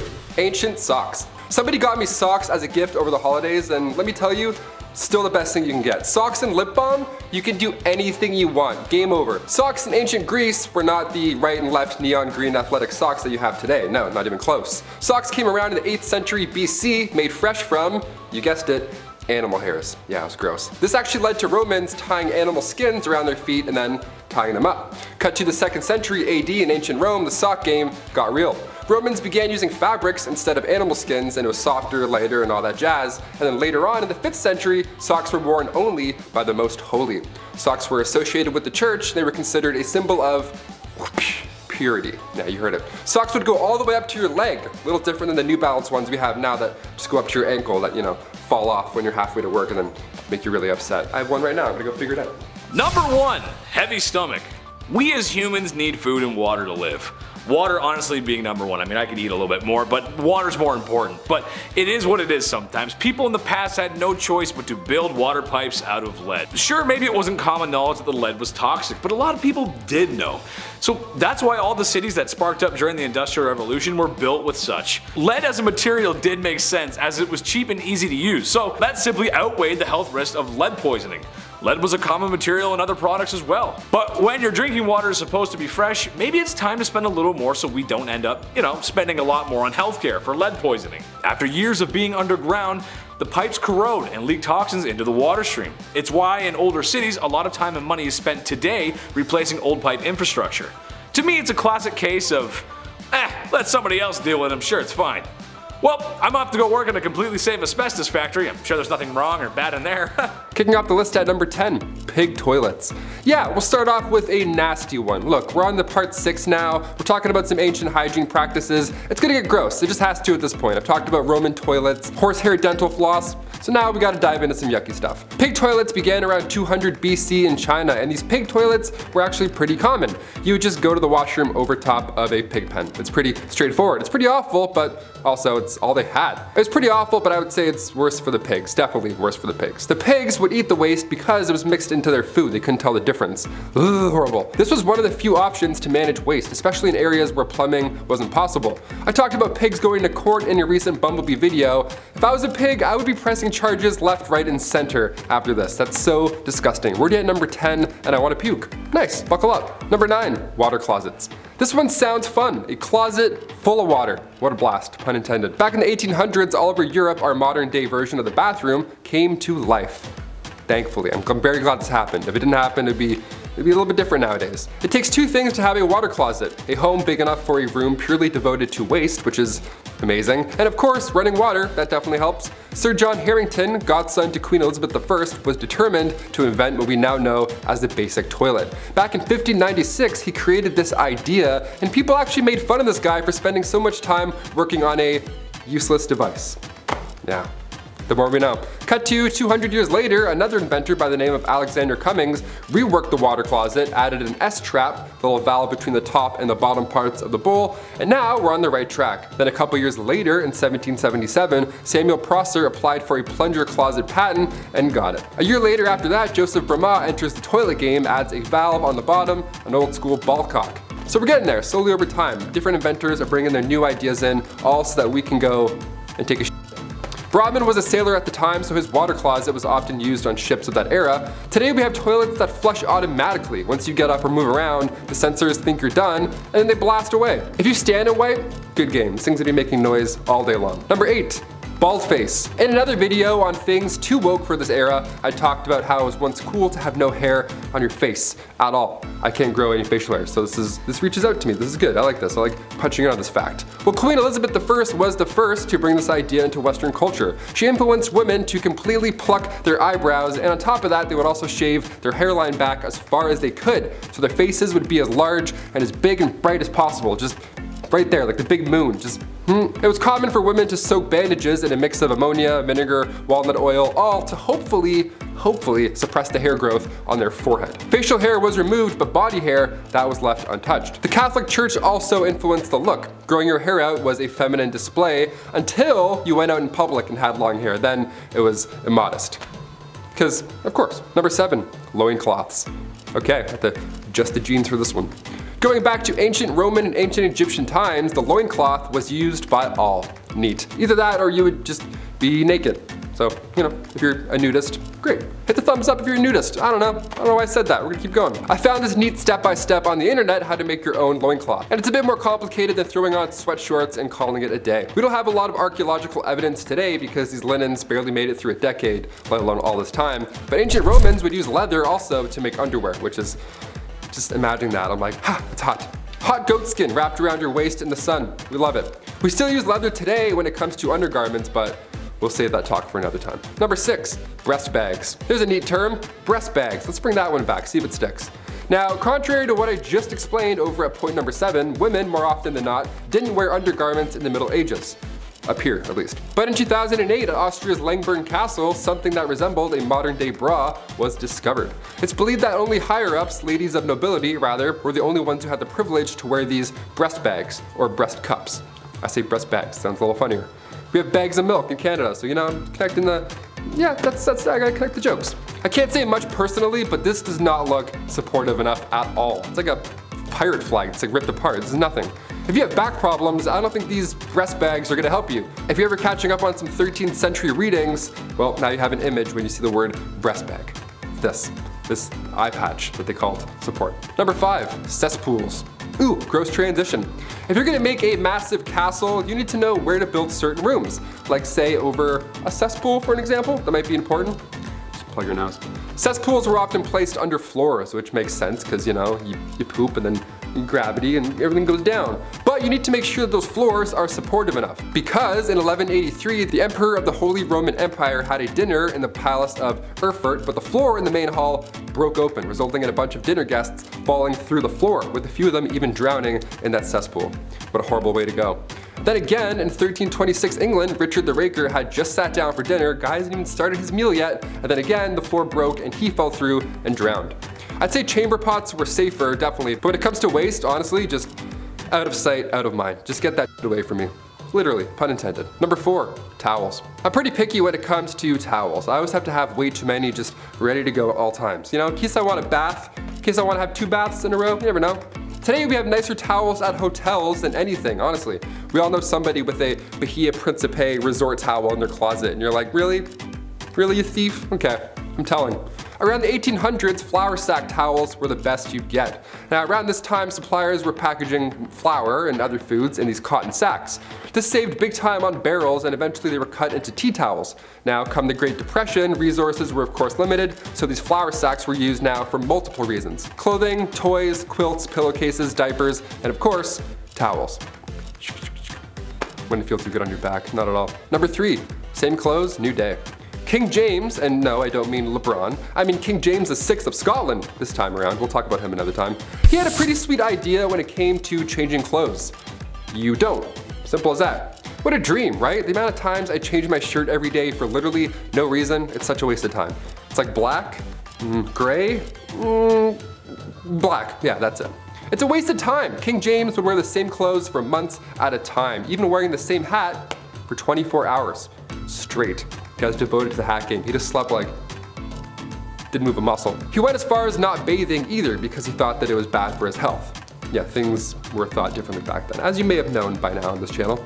James became king when he was just 13 months old, and he succeeded Mary Queen of Scots. In 1603, he took over as ruler for both England, Scotland, and Ireland for 22 years. And he looked the same every day.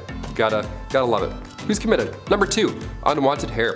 Pubic hair is a biological mystery, and yes, even after we hit puberty, we still can't figure it out. What are you? What's going on? So far we believe this is part of our evolutionary history, and it comes from a time where we needed fur all over our bodies, right? Like animals. We evolved to protect ourselves against the cold, and just in general to keep that area, you know, safe. I don't know why I did that sound, but it's safe.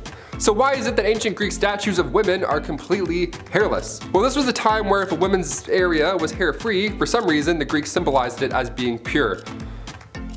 Okay. So in order to be considered pure, you'd have to use razors and creams, pumice stones, methods that were not as smooth as today. What's even more annoying is that men who would grow their body hair out, that was a sign of maturing. Yeah, I'm not either of these categories. I can't grow anywhere where I want to. It's just bald. I'm just a bar of soap.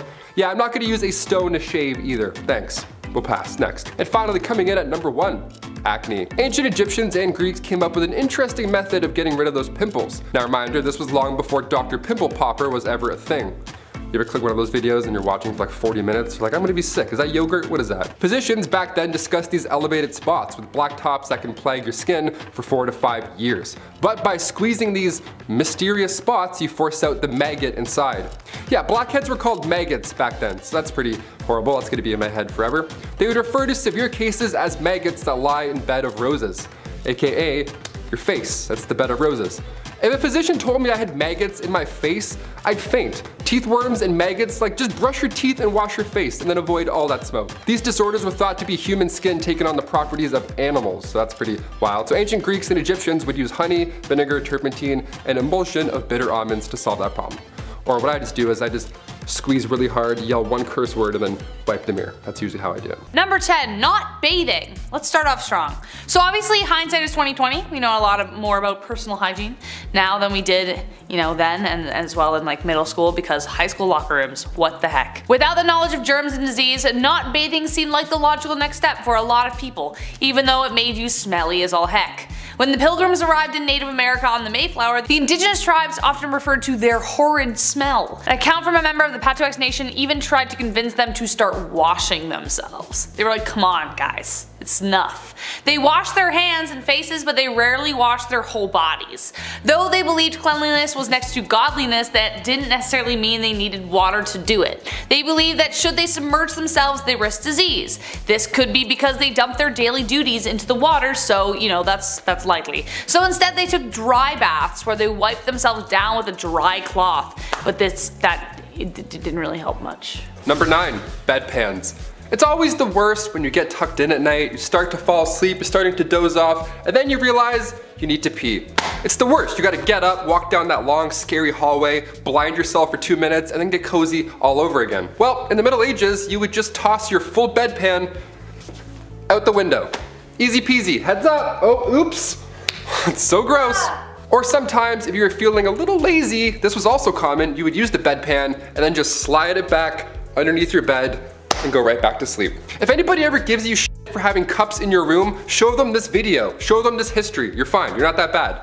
Back in those days, we weren't exactly aware of the disease that we threw out the window as well. Most of the time it was number 1, so the rain could just, wash away the yuck, but these buildings were only one story. It wasn't going anywhere. If you were tossing anything out, you'd be stepping over it the next morning on the way to, the public execution or whatever. Number 8. A lead facial. Today, if you have tan skin from that hot summer glow, it implies that you have had enough leisure time to acquire such a hue. Getting a tan is the thing unless you're like me and slather on that sunscreen for health, and so you look like a newborn baby when you're 80 years old. However, it was the opposite in times of old. If you had sun-kissed skin, that meant you worked hard in the fields, a symbol that you were a peasant or of lower class. If you were rich, you tended to have much paler skin, therefore implying your status, but simply staying out of the sun wasn't enough. Elizabeth I used a combination of lead and vinegar to achieve a bright white complexion and to hide her smallpox scars. The compound was called serus. This tradition even goes all the way back to women in the Roman Empire.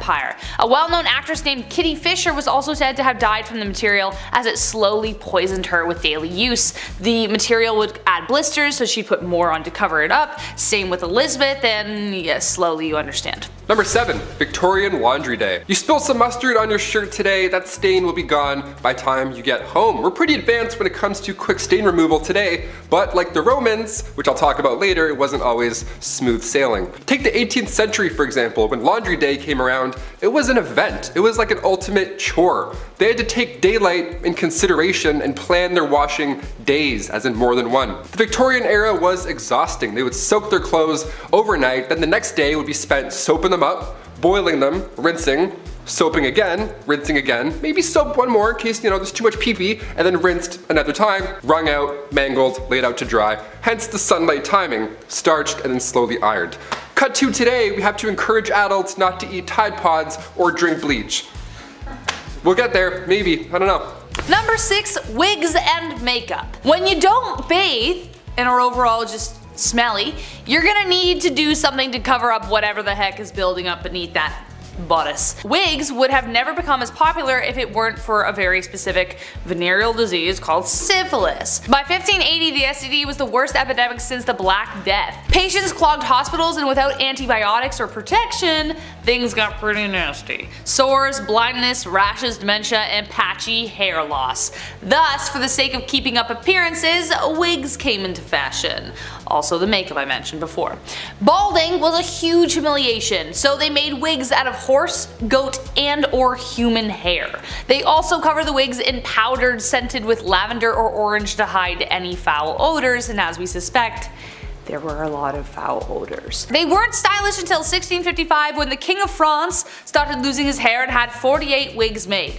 Then 5 years later, his cousin Charles II of England joined the train, and suddenly powdered wigs became like the next best thing. Wigs did help curb the lice problem though, because the human hair had to be shaved in order for the perukes to be worn, but the wigs themselves had to be deloused often. And yeah. Number 5. Urine deep. Turns out we used pee for a lot of things back in the day, and today we still do? Question mark? The Romans used urine to wash their clothes, and even more impressive / gross is the fact that they used urine to help with inflammation, burns, or skin disease. Yeah, pee was the #1 trick. Get it? Number one? Okay, we'll move on. Best way to whiten that smile was not a Crest white strip, but rather a facial mask dipped in the mellow yellow. Just pee, because it's so gross. We mentioned on this channel before that Gladiator Sweat was once bottled and then sold. Well, their pee as well was sold as this beauty product. Clean out those pores with a drop of Igor. Get it while it's hot, folks. This is extremely gross, obviously, but it does make sense. The ammonia in urine kicks stains away for good. That's why they would wash their clothes in the same way. Now we get it. History. Gross. Number 4, rush plants. Today we use chic shag carpets that, you know, really tie the room together. Sips White Russian. But back in the olden times, they used something called the rush plant to pad their floors. But the thing was, this layer of dense plant material was a breeding ground for nits, ticks, and other creepy crawlies. It was a really unsanitary situation, but like, what else were you supposed to do? However, this kind of flooring made them vulnerable to disease and infection. The reason being, as these floors would not be renewed for sometimes 20 years, the bottom layer, left undisturbed, would accumulate a lot of really gross stuff like animal droppings, feces, the piece of grizzle you dropped that one time, fish scraps, whatever. So it was just not, it was like basically a swamp down there. Number 3, royal bum. The groom of the stool is a little bit different than the groom of a wedding. It was perhaps one of the worst jobs to have, but, pun intended, it's one of the most important roles. The groom of the king's close stool was a position created during King Henry VIII's reign. Their job was to wipe the king's butt. And if that doesn't sound horrible enough, this poor lad would carry the king's stool with him, like on his back like a JanSport, and then monitor the king's meal times, and they would plan their day around when they thought the king would take a shit. I would be so anxious if a guy wearing a box toilet was just hanging out near me. He's like, hey, you feeling alright, boss? You good? You feeling full? That was a lot of bread earlier. You sure? Alright, take 5. Just, I don't know. Just take a look. I don't know. I'll let you be. Good job. You must be thinking, what poor soul got stuck with this job? Well, this job was an honor, my friend. Sons of noblemen were awarded this role. You would get pretty close to the king, I mean, obviously, but as time went on, these grooms became secretaries to that king.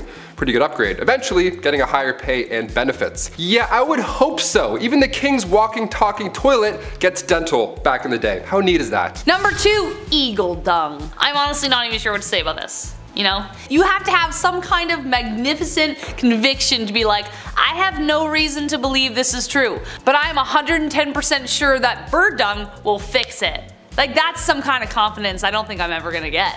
Eagle dung was a common substance found in the birthing room of all places.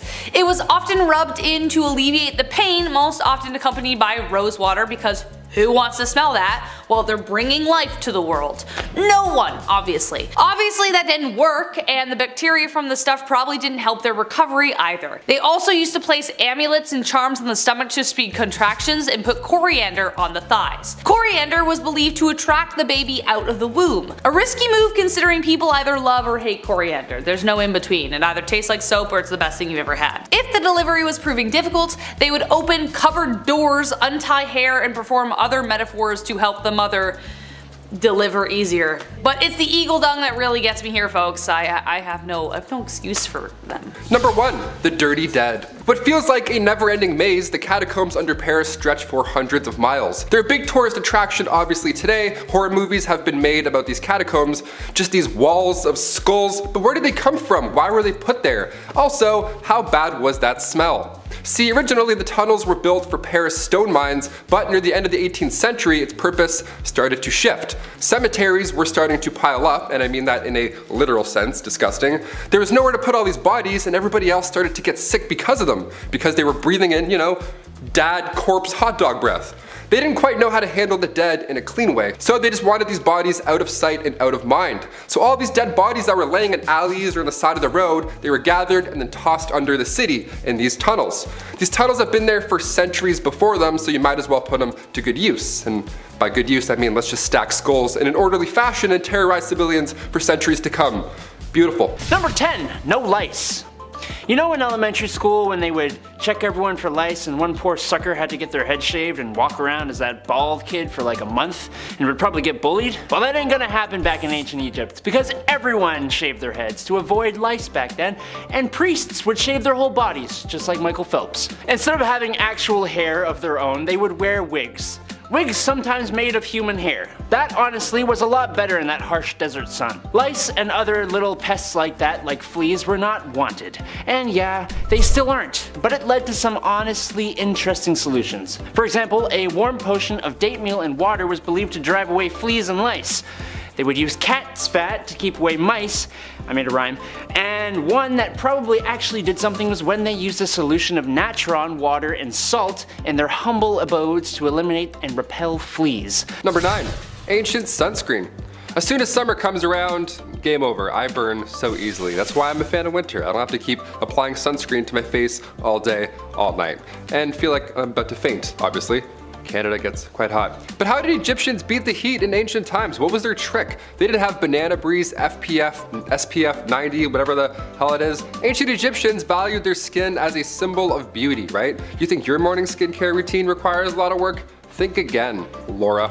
Their routine was written on tomb walls and scrolls. Rice bran containing UV absorbing gamma oryzanol was used to block the sun off. Yeah, it was that hard. Jasmine as well helped repair sun damage, and ancient Greeks as well. They used olive oil as sunscreen as well as ancient Egyptians, which as far as UV protection goes, it did absolutely nothing. You'd be burnt and extremely dehydrated, but also you'd have some nice tan lines and you wouldn't be as pale as me, so it wasn't all bad. Number 8. The finest of cosmetics.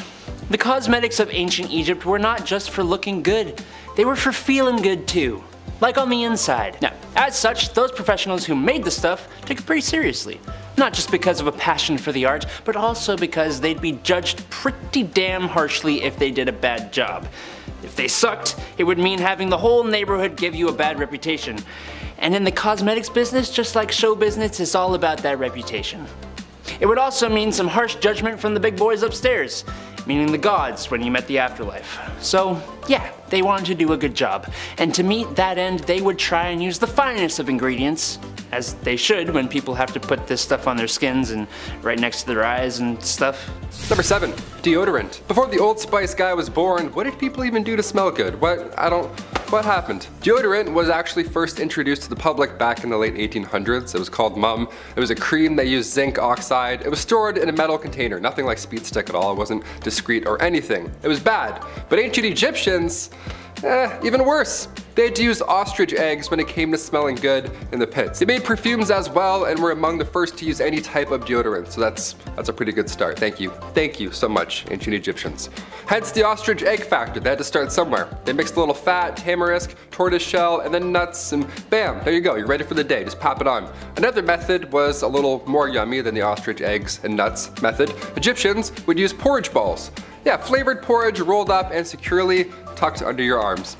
Honestly, that seems like a better alternative. Sometimes when you put antiperspirants or like deodorant on, it gets like it all crumbles apart. It's like feta cheese all of a sudden. You're like, what happened to this stick? I would rather have porridge balls than just call it a day. Boom. Number 6. Get this man a Tic Tac or something. Just like I use mints to cure my nasty tea breath, which I argue is worse than coffee breath, the ancient Egyptians used breath mints to keep things fresh. Honestly, they actually sound kinda good. Frankincense, cinnamon, melon, pine seeds, and cashews put together, ground up, and bound together in candy using honey. Just heat that bad boy over the fire and let it cool, and boom, breath mints. I like it. I like it a lot. These breath mints would be made commercially by those fine cosmeticians and dentists. Or they could even be made at home. Some archaeological finds of bowls, jars, and other dishes suggest that they may have been candy dishes that would hold the lovely tasting little suckers. Always gotta keep things fun, fresh, and flirty back in ancient Egypt. Breath mints would certainly help you do the trick. Nice. Number 5. Loincloths. Going back to ancient Roman and also ancient Egyptian times, the loincloth was used by all.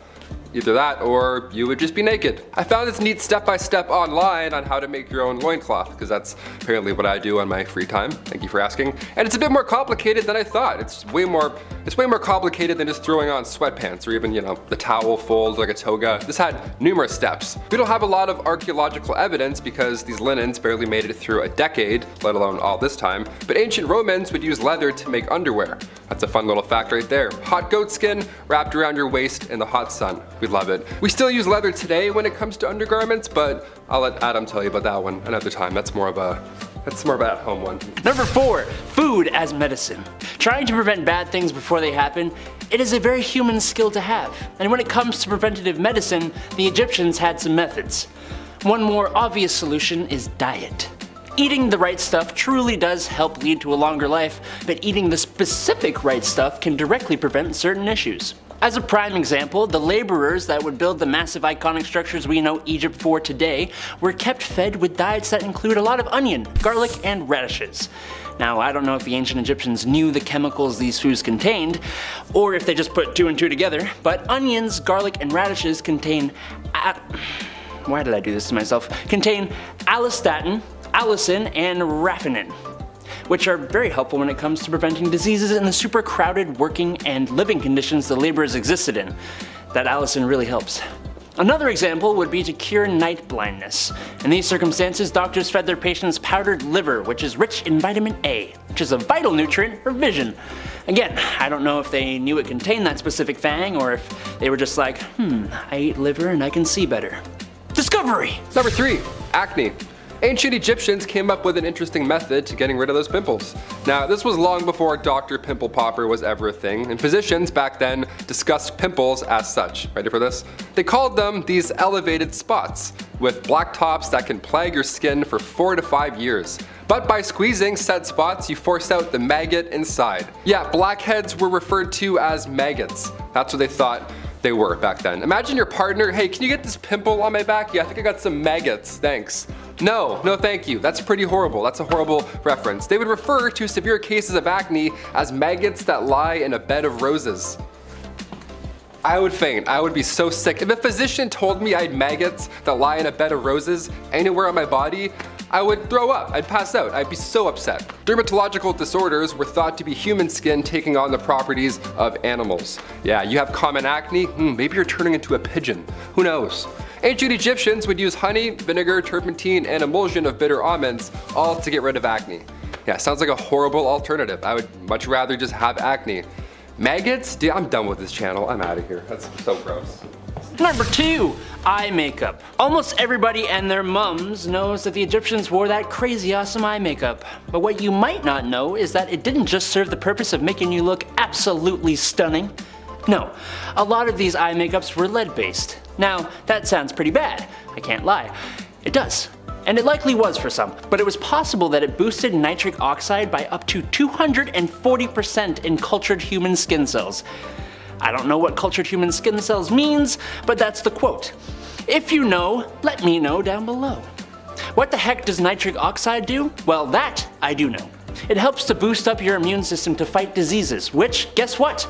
That's pretty important, especially in the marshy areas around the Nile where eye infections are actually pretty darn common. What's cool is that research suggests the Egyptians actually knew that and specifically synthesized the makeup for this purpose. Neat. Finally, number 1, mummification. Back in the day, mummification was common, and even today we're finding more mummies. Like literally last month we just unraveled 6 more. It's crazy. We're uncovering more ancient history, which is great, but how exactly was this process done?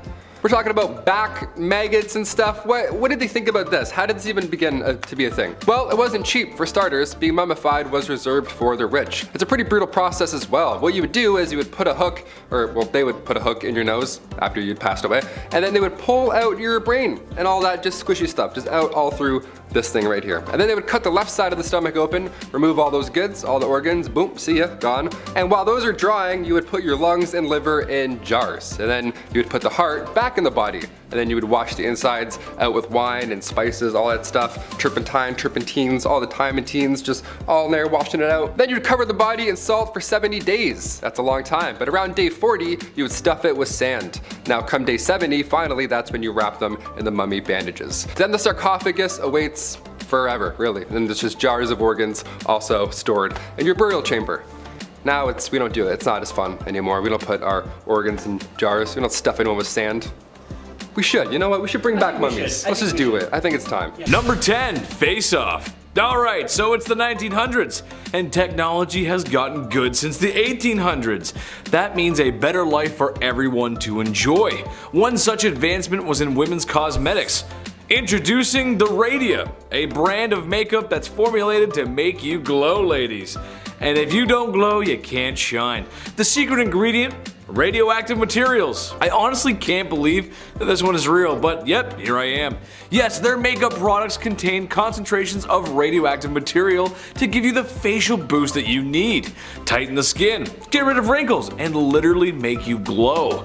I'm not a doctor, and you probably aren't one either, but I don't think I have to tell you that applying nuclear material to your face every day before work is not a great idea. In fact, it might be a speedrunning strategy to see how fast you can end up in a hospital for radioactive sickness. I read a report from the chief, who's a nuclear scientist, and he said that's not it. Number 9. Nail biter. There's a short amount of time on the clock.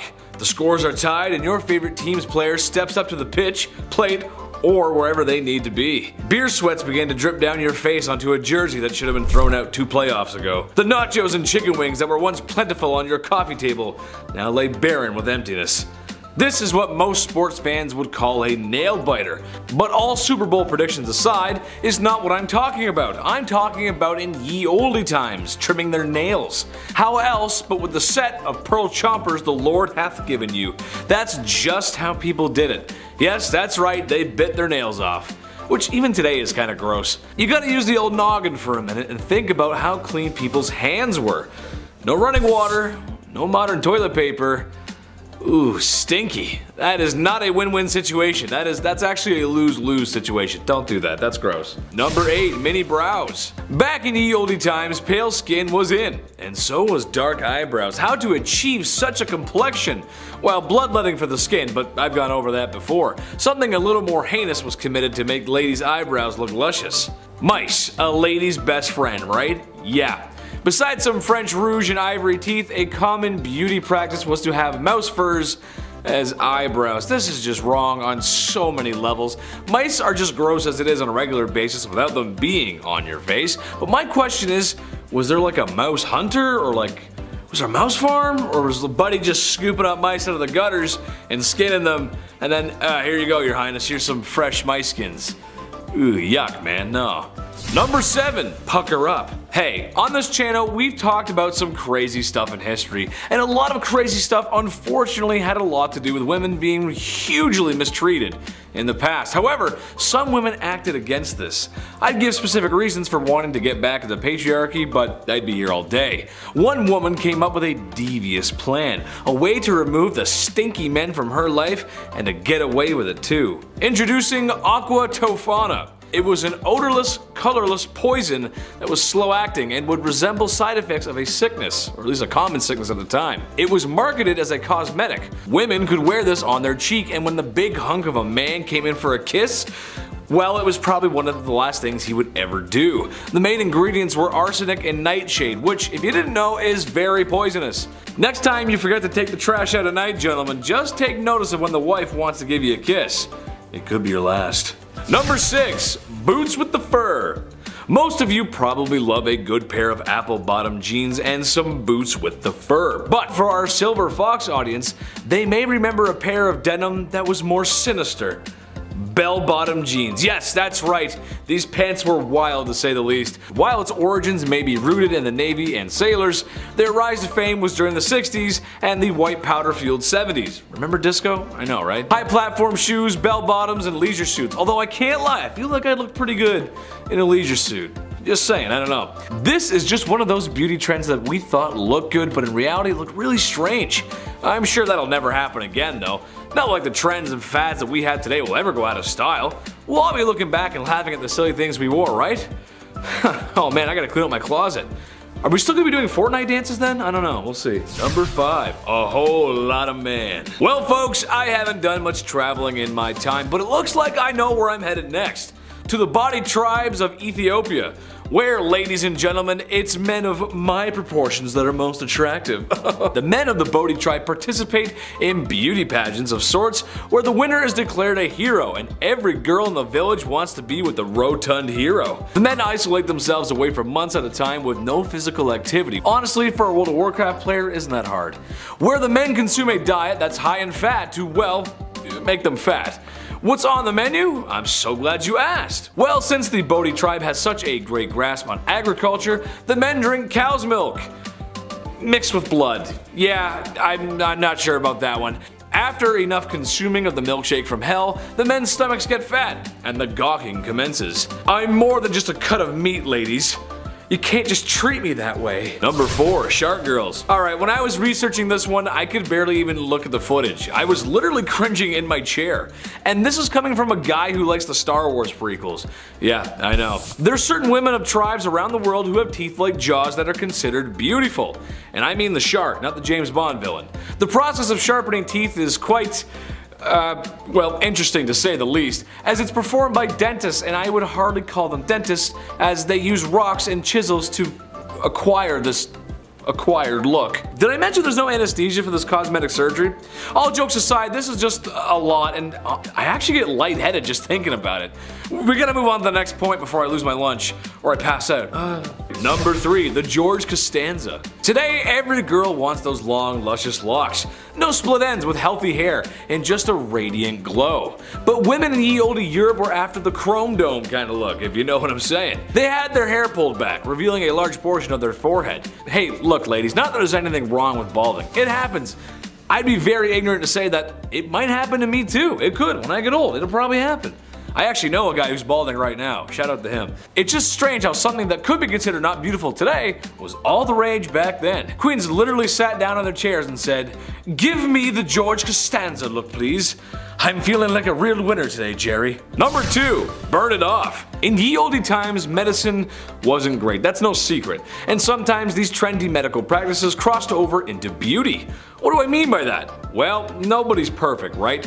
We've all got bumps, bruises, blemishes, zits, pimples, scars, moles, spots, freckles, skin tags, eye bags, boils, bunions, warts, dark spots, and some emotional damage that a therapist or a bottle of vodka could not fix. However, when people in the ye olde times needed to remove any of the list I just mentioned, besides the internal suffering that is chronic depression and anxiety, they use hot pokers. No, that's not medicine, but rather the same kind of hot poker that you put in a fire. They were used to burn whatever it was that, well, needed to be burned off. Yes, burned off. While still a medical practice, imagine how beautiful you would feel after your least favorite spot got burned off in excruciating pain and probably causing an infection. Are you ready? Here it comes. I'm gonna do it twice in this list, but I'll let you guys finish it. Are you ready? I spoke to the chief and he said, "It's not it." There you go. Ah, you said it. Let's go. Number 1, glowing teeth. Teeth are important, and this is a reminder that you should go to the dentist. Stop putting it off, seriously. Healthy mouth is gorgeous for everyone. So that's why you'd want to use Doramand, a radioactive toothpaste. A what? Yes, a radioactive toothpaste. Coming full circle with the radiation today. This stuff was what it said on the box. And this one literally did say it on the box. It was radioactive toothpaste. Like that was something to brag about or something. I don't need to tell you why that's wrong or unhealthy. You may as well just sit in a room and leave an x-ray machine on all day at that rate. Only Minty Fresh toothpaste for me, please. Kicking off the list at number 10, skincare routines. For a long time now, having pale skin in Europe meant that you were among the wealthy, because in the 17th and 18th century, this suggested you could enjoy the indoors. You didn't get sunburns working outside all day, aka wealth. Keep in mind, this was long before sunscreen was ever even a thing, so at the time, the best thing to wash your face with was something called chemical wash. That was a mighty wash. This thing packed a punch, that's for sure. This wash would ideally get rid of sunburns, pimples, ringworms, smallpox, scurf, or morphew. I don't even know what scurf is, but it sounds awful. I don't want it. And your skin afterwards would be pale and literally glowing. Thing is, all these foundations were made with old-timey, horrible, poisonous recipes. One of these facial creams, I swear, I'm not making it up, was literally this. Steep the lead in a pot of vinegar and rest it in a bed of horse manure for at least 3 weeks. What? I'm trying to get rid of bags under my eyes. How am I supposed to steep lead? What am I, Walter White? I don't know how to steep lead. I can barely steep tea, let alone lead. Moving on, I'm upset. Number 9, natural or painted. Today the internet is full of makeup tutorials in every corner. Doesn't matter what style you're looking for, help is now available. You can learn how to draw on eyebrows while listening to a true crime story. You know what I'm saying? It's perfect.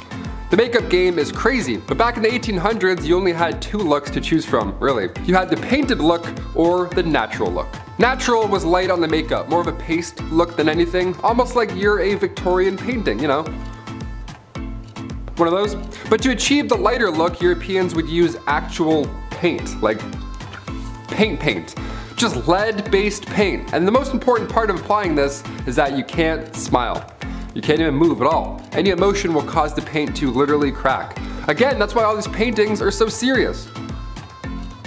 Madame X, the portrait of Virginie Amélie Avegno-Gautreau, originally painted back in 1884. At first, Sargent made the woman's strap slipping off her shoulder. That was a little, scandalous, a little oopsies. That was deemed too scandalous for the upper class society around him back in the 1800s, so John had to literally repaint these straps back on. Yeah, backlash was so strong, John had to move after he sold the painting. The guy left Paris because of spaghetti straps. What a nightmare. But this is what I'm talking about. You start drawing veins on pale skin, people would lose their mind. Love that pale veininess. Number 8, beauty patches. 1800s beauty patches came in many different shapes and sizes. Take this portrait from 1755 for example. Joshua Reynolds painted Charles IX, Lord Cathcart, rocking a pretty large beauty patch. The guy literally looks like the rapper Nelly.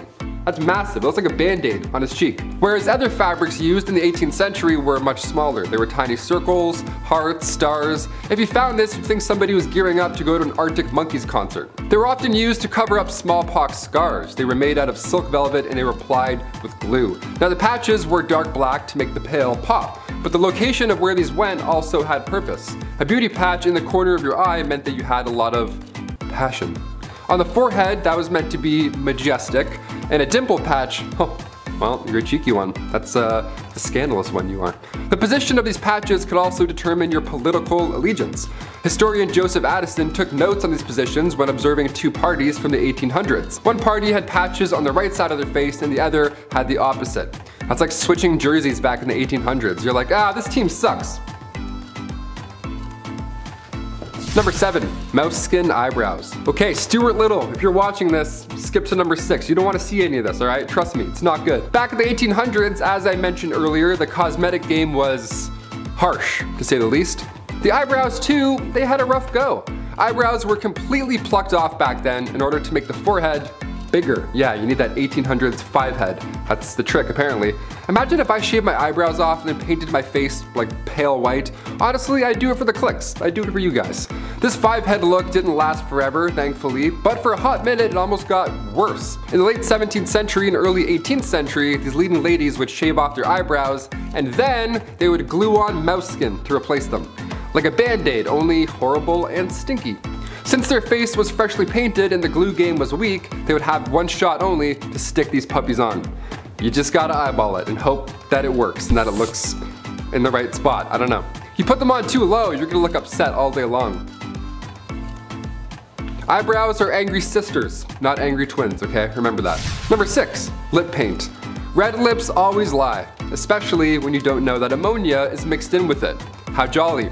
Back in the Victorian era, the pale look, red lips, beauty marks, you were trying to look like a literal queen. That was the whole point. So women in the 1800s would either make their own compound themselves, which didn't work obviously, or if they had some money, they would buy some. The main ingredient in these days were not ideal. Crushed up insects, which already could cause allergic reactions when applied to your lips, but the ammonia mixed in really put the nail in the coffin at that point. Ammonia and crushed bugs? What am I, Oogie Boogie? What am I making here? What am I applying? Number 5, corsets. I can't even imagine how hard it was to wear one of these. Like, I have no chest. I'm just a diving board. And already, this is a nightmare. I can't even imagine. The Victorian corset, okay. Tiny waist, curved look, the whole thing. Obviously, this was horrible for your body. Just looking at this, you're like, ugh. Your ribs would literally slowly deform, as well as your spine misaligning. But instead of talking about how horrible this obvious one was, let's talk about that corset duel from 1836. Yeah, have you heard about this? That's a real thing. Hungarian Princess Pauline von Metternich was married to Prince Clemens. She had to marry her uncle when she was 20 back in the 1850s, so surprise, surprise, she was a little unhappy. Weird, right? So since the marriage began, her husband, he was involved in numerous affairs. He liked going after actresses or singers, whatever. He barely paid any attention to her. That is until, you know, she started to have fun in life. Then he's like, ugh, what are you doing? Yeah, once she got over this gross prince, she had a great time. She drank, she smoked, she defied convention, but most notably, her duel in the summer of 1892. She challenged another royal, a countess, to a duel in nothing but a corset. How badass is that? To this day, it's not yet determined who won per se, but a princess dueling in the dark after some drinks? Yeah, that should be a musical. Forget Frozen. I want to watch this on DVD. Let's go. Number 4, deadly nightshade. Macbeth's soldiers used deadly nightshade to poison their enemies. And during the Victorian age, women would apply nightshade to their eyes, just so they look nice. Awesome, so this is horrible. Let's talk about it. The pupils would become larger after this, okay? That was the whole point of putting poison in your eyeballs. The thing that makes deadly nightshade so commonly known is the sweetness of the berries. Have you ever been outside and you see a berry and like 30% of you really wants to eat that berry? Well, curiosity kills. Deadly nightshade can be found in Europe, Asia, and Africa. It grows purple flowers in groups of 3, along with those inviting purple berries. Just 2 to 4 berries can kill a human being, so don't. When in doubt, just don't eat them. And the flower as well. Don't ingest this, you'll get poisoned. And also, don't put any near your eyeballs, in this century or the next. Number 3, bustles. So while corsets are one nightmare, bustles are just an entirely new thing. Tiny waist wasn't enough, eh? Had to get big old dump trucks as well. These Victorian folks went hard in the paint. Figuratively and literally, I guess. Bustles were also known as the Grecian bend. Big old booty bend, that's it. It came to town in the 1870s and it took the idea of wearing a cage as a skirt to just having the back part extend out. Ah yes, an update, an upgrade, I guess. Then the fabric was draped behind the butt. Hope you don't like sitting down ever, because that's obviously not an option. Corsets would move your organs around slowly, and bustles would slowly damage your back. So let's leave this one in the 1800s. I think that's probably for the best. Number 2, red lead redemption. Look, I'm pretty new to skincare routines, but I'm trying, okay? I'm trying to get rid of these bags under my eyes. I'm trying to sleep and drink water, all that jazz. Back in the 18th century, those bags under your eyes were a lot harder to get rid of. Lead mixed with vinegar, this would make you look more pale. If I used this, I would literally be a ghost. I would just be invisible. You would just hear a voice in a green screen right now. In the 18th century, that pale look was ideal, but this lead vinegar mix also smoothed out your face. So what could go wrong, right? Queen Elizabeth I used cosmetics containing lead, mercury, and arsenic. Those powerful 3 things you don't want anywhere near your face. Yeah, arsenic too, the same deadly poison that took out George III and Napoleon Bonaparte. Just the worst ingredients in the 1800s cosmetics game, really. The Agency for Toxic Substances and Disease Registry has arsenic on its priority list of hazardous substances. Toxic metal exposure is still an issue we're facing today in this century, so I hope this is eye-opening. Sans poison eye drops, I hope it's eye-opening. And finally, coming in at number 1, deodorant. What did people even do before Old Spice? You know, before that guy was born, how did we know how to smell good? What did we know how to do? Deodorant was first introduced to the public back in the late 1800s, and it was called Mum. It was a cream that used zinc oxide, and it was stored in metal, cold containers. That's just nothing like Speed Stick at all. It's not discreet in any way, shape, or form. It wasn't long until the first antiperspirant came along right after it. It was called Everdry, and it was always damp, ironically, and it would always burn your underarms. It literally would eat through your clothes. I think at that point, I'd rather smell bad. Like, let me have rashes, let my face look horrible, let the bags show. I'd rather do all that than any of this. This is horrible. Number 10, the forbidden toothpaste. If I looked into your bathroom right now, what would I see? Oh, you forgot to flush the toilet. If it's yellow, let it mellow. If it's brown, flush it down. Seems you've forgotten your own golden rule there. What I was actually looking at was for a flavor of toothpaste that you had.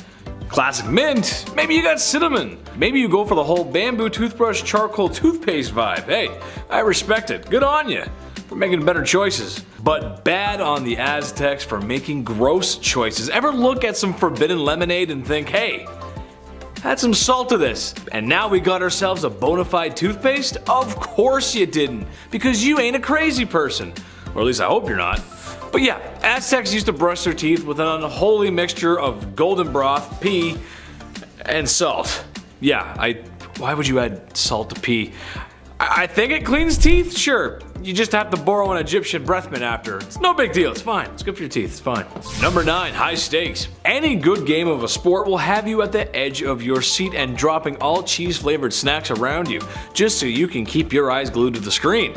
The Aztecs did not have access to such finger-licking good things like Doritos, but what they did have was a sport that was very high stakes. Maybe too high, actually. As if you didn't win, it could very well cost you your life. A game called, here we go, Chris is gonna like me pronouncing this, called O'Malley's Elite.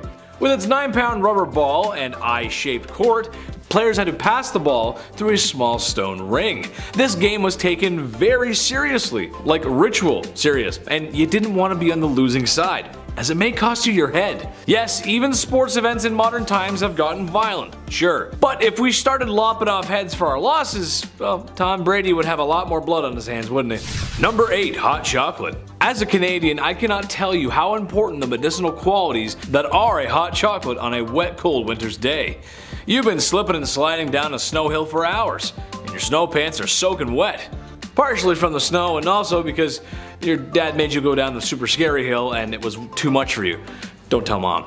Hot chocolate was important for the Aztecs too, more so just chocolate actually. It was used for a number of things. First off, after the beans have been roasted, they smell amazing, so it most likely went into some perfumes and other lovely smelling things that they used. It was also used as currency, strangely enough, and it was also used as a ritual drink, except they didn't exactly have sugar, so they used other things, other ingredients like peppers and other unusual flavor enhancers for chocolate. Pepper, I never understood that. People are like, it's hot, like Mexican hot chocolate, it's pepper and chocolate. It's a weird hot spicy chocolate. Not a fan. Not a fan.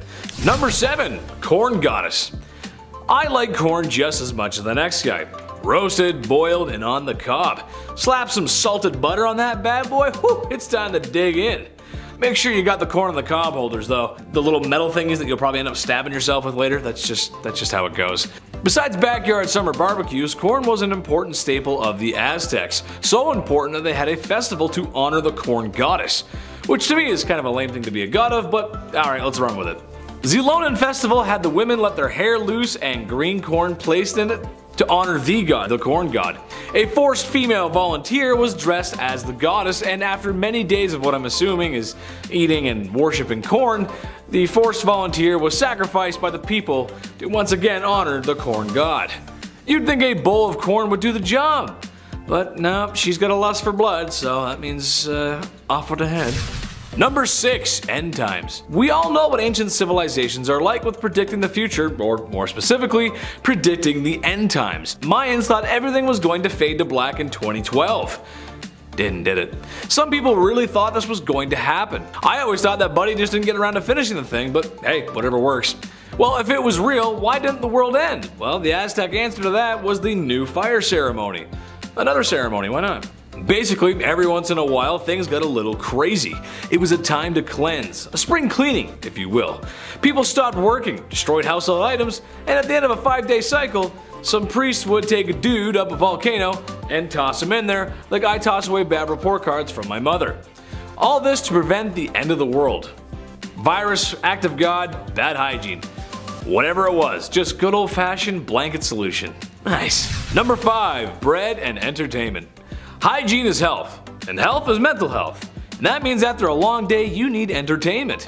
That's why you came here, hopefully. They say that after bread comes entertainment. I feel the same. Where would my generation be if not for the ability to rewatch The Office infinitely? Aztecs have been theatrical killers, sure, but they also had a soft spot for the arts. During their crazy spring cleaning festival to save the world, you may just find the Aztecs enjoying music and poetry. Some of the poetry even survived the downfall of the Aztecs and is around today. I'd recite it, but I would need some help from Chris to help sound things out. I wonder if they had a poem for a stranger that comes from a faraway land to take all our golden riches away. Number 4. More than one way to skin a cat. Here I am talking about Aztecs, and that means I gotta talk about how bloodthirsty they were. Seriously, it's good they washed their hands because with the amount of blood on them, well, I don't have a joke for that, they just kinda got crazy with it. It's estimated that 20,000 people a year perish to sacrifice. That's way too many, dude. That's wrong.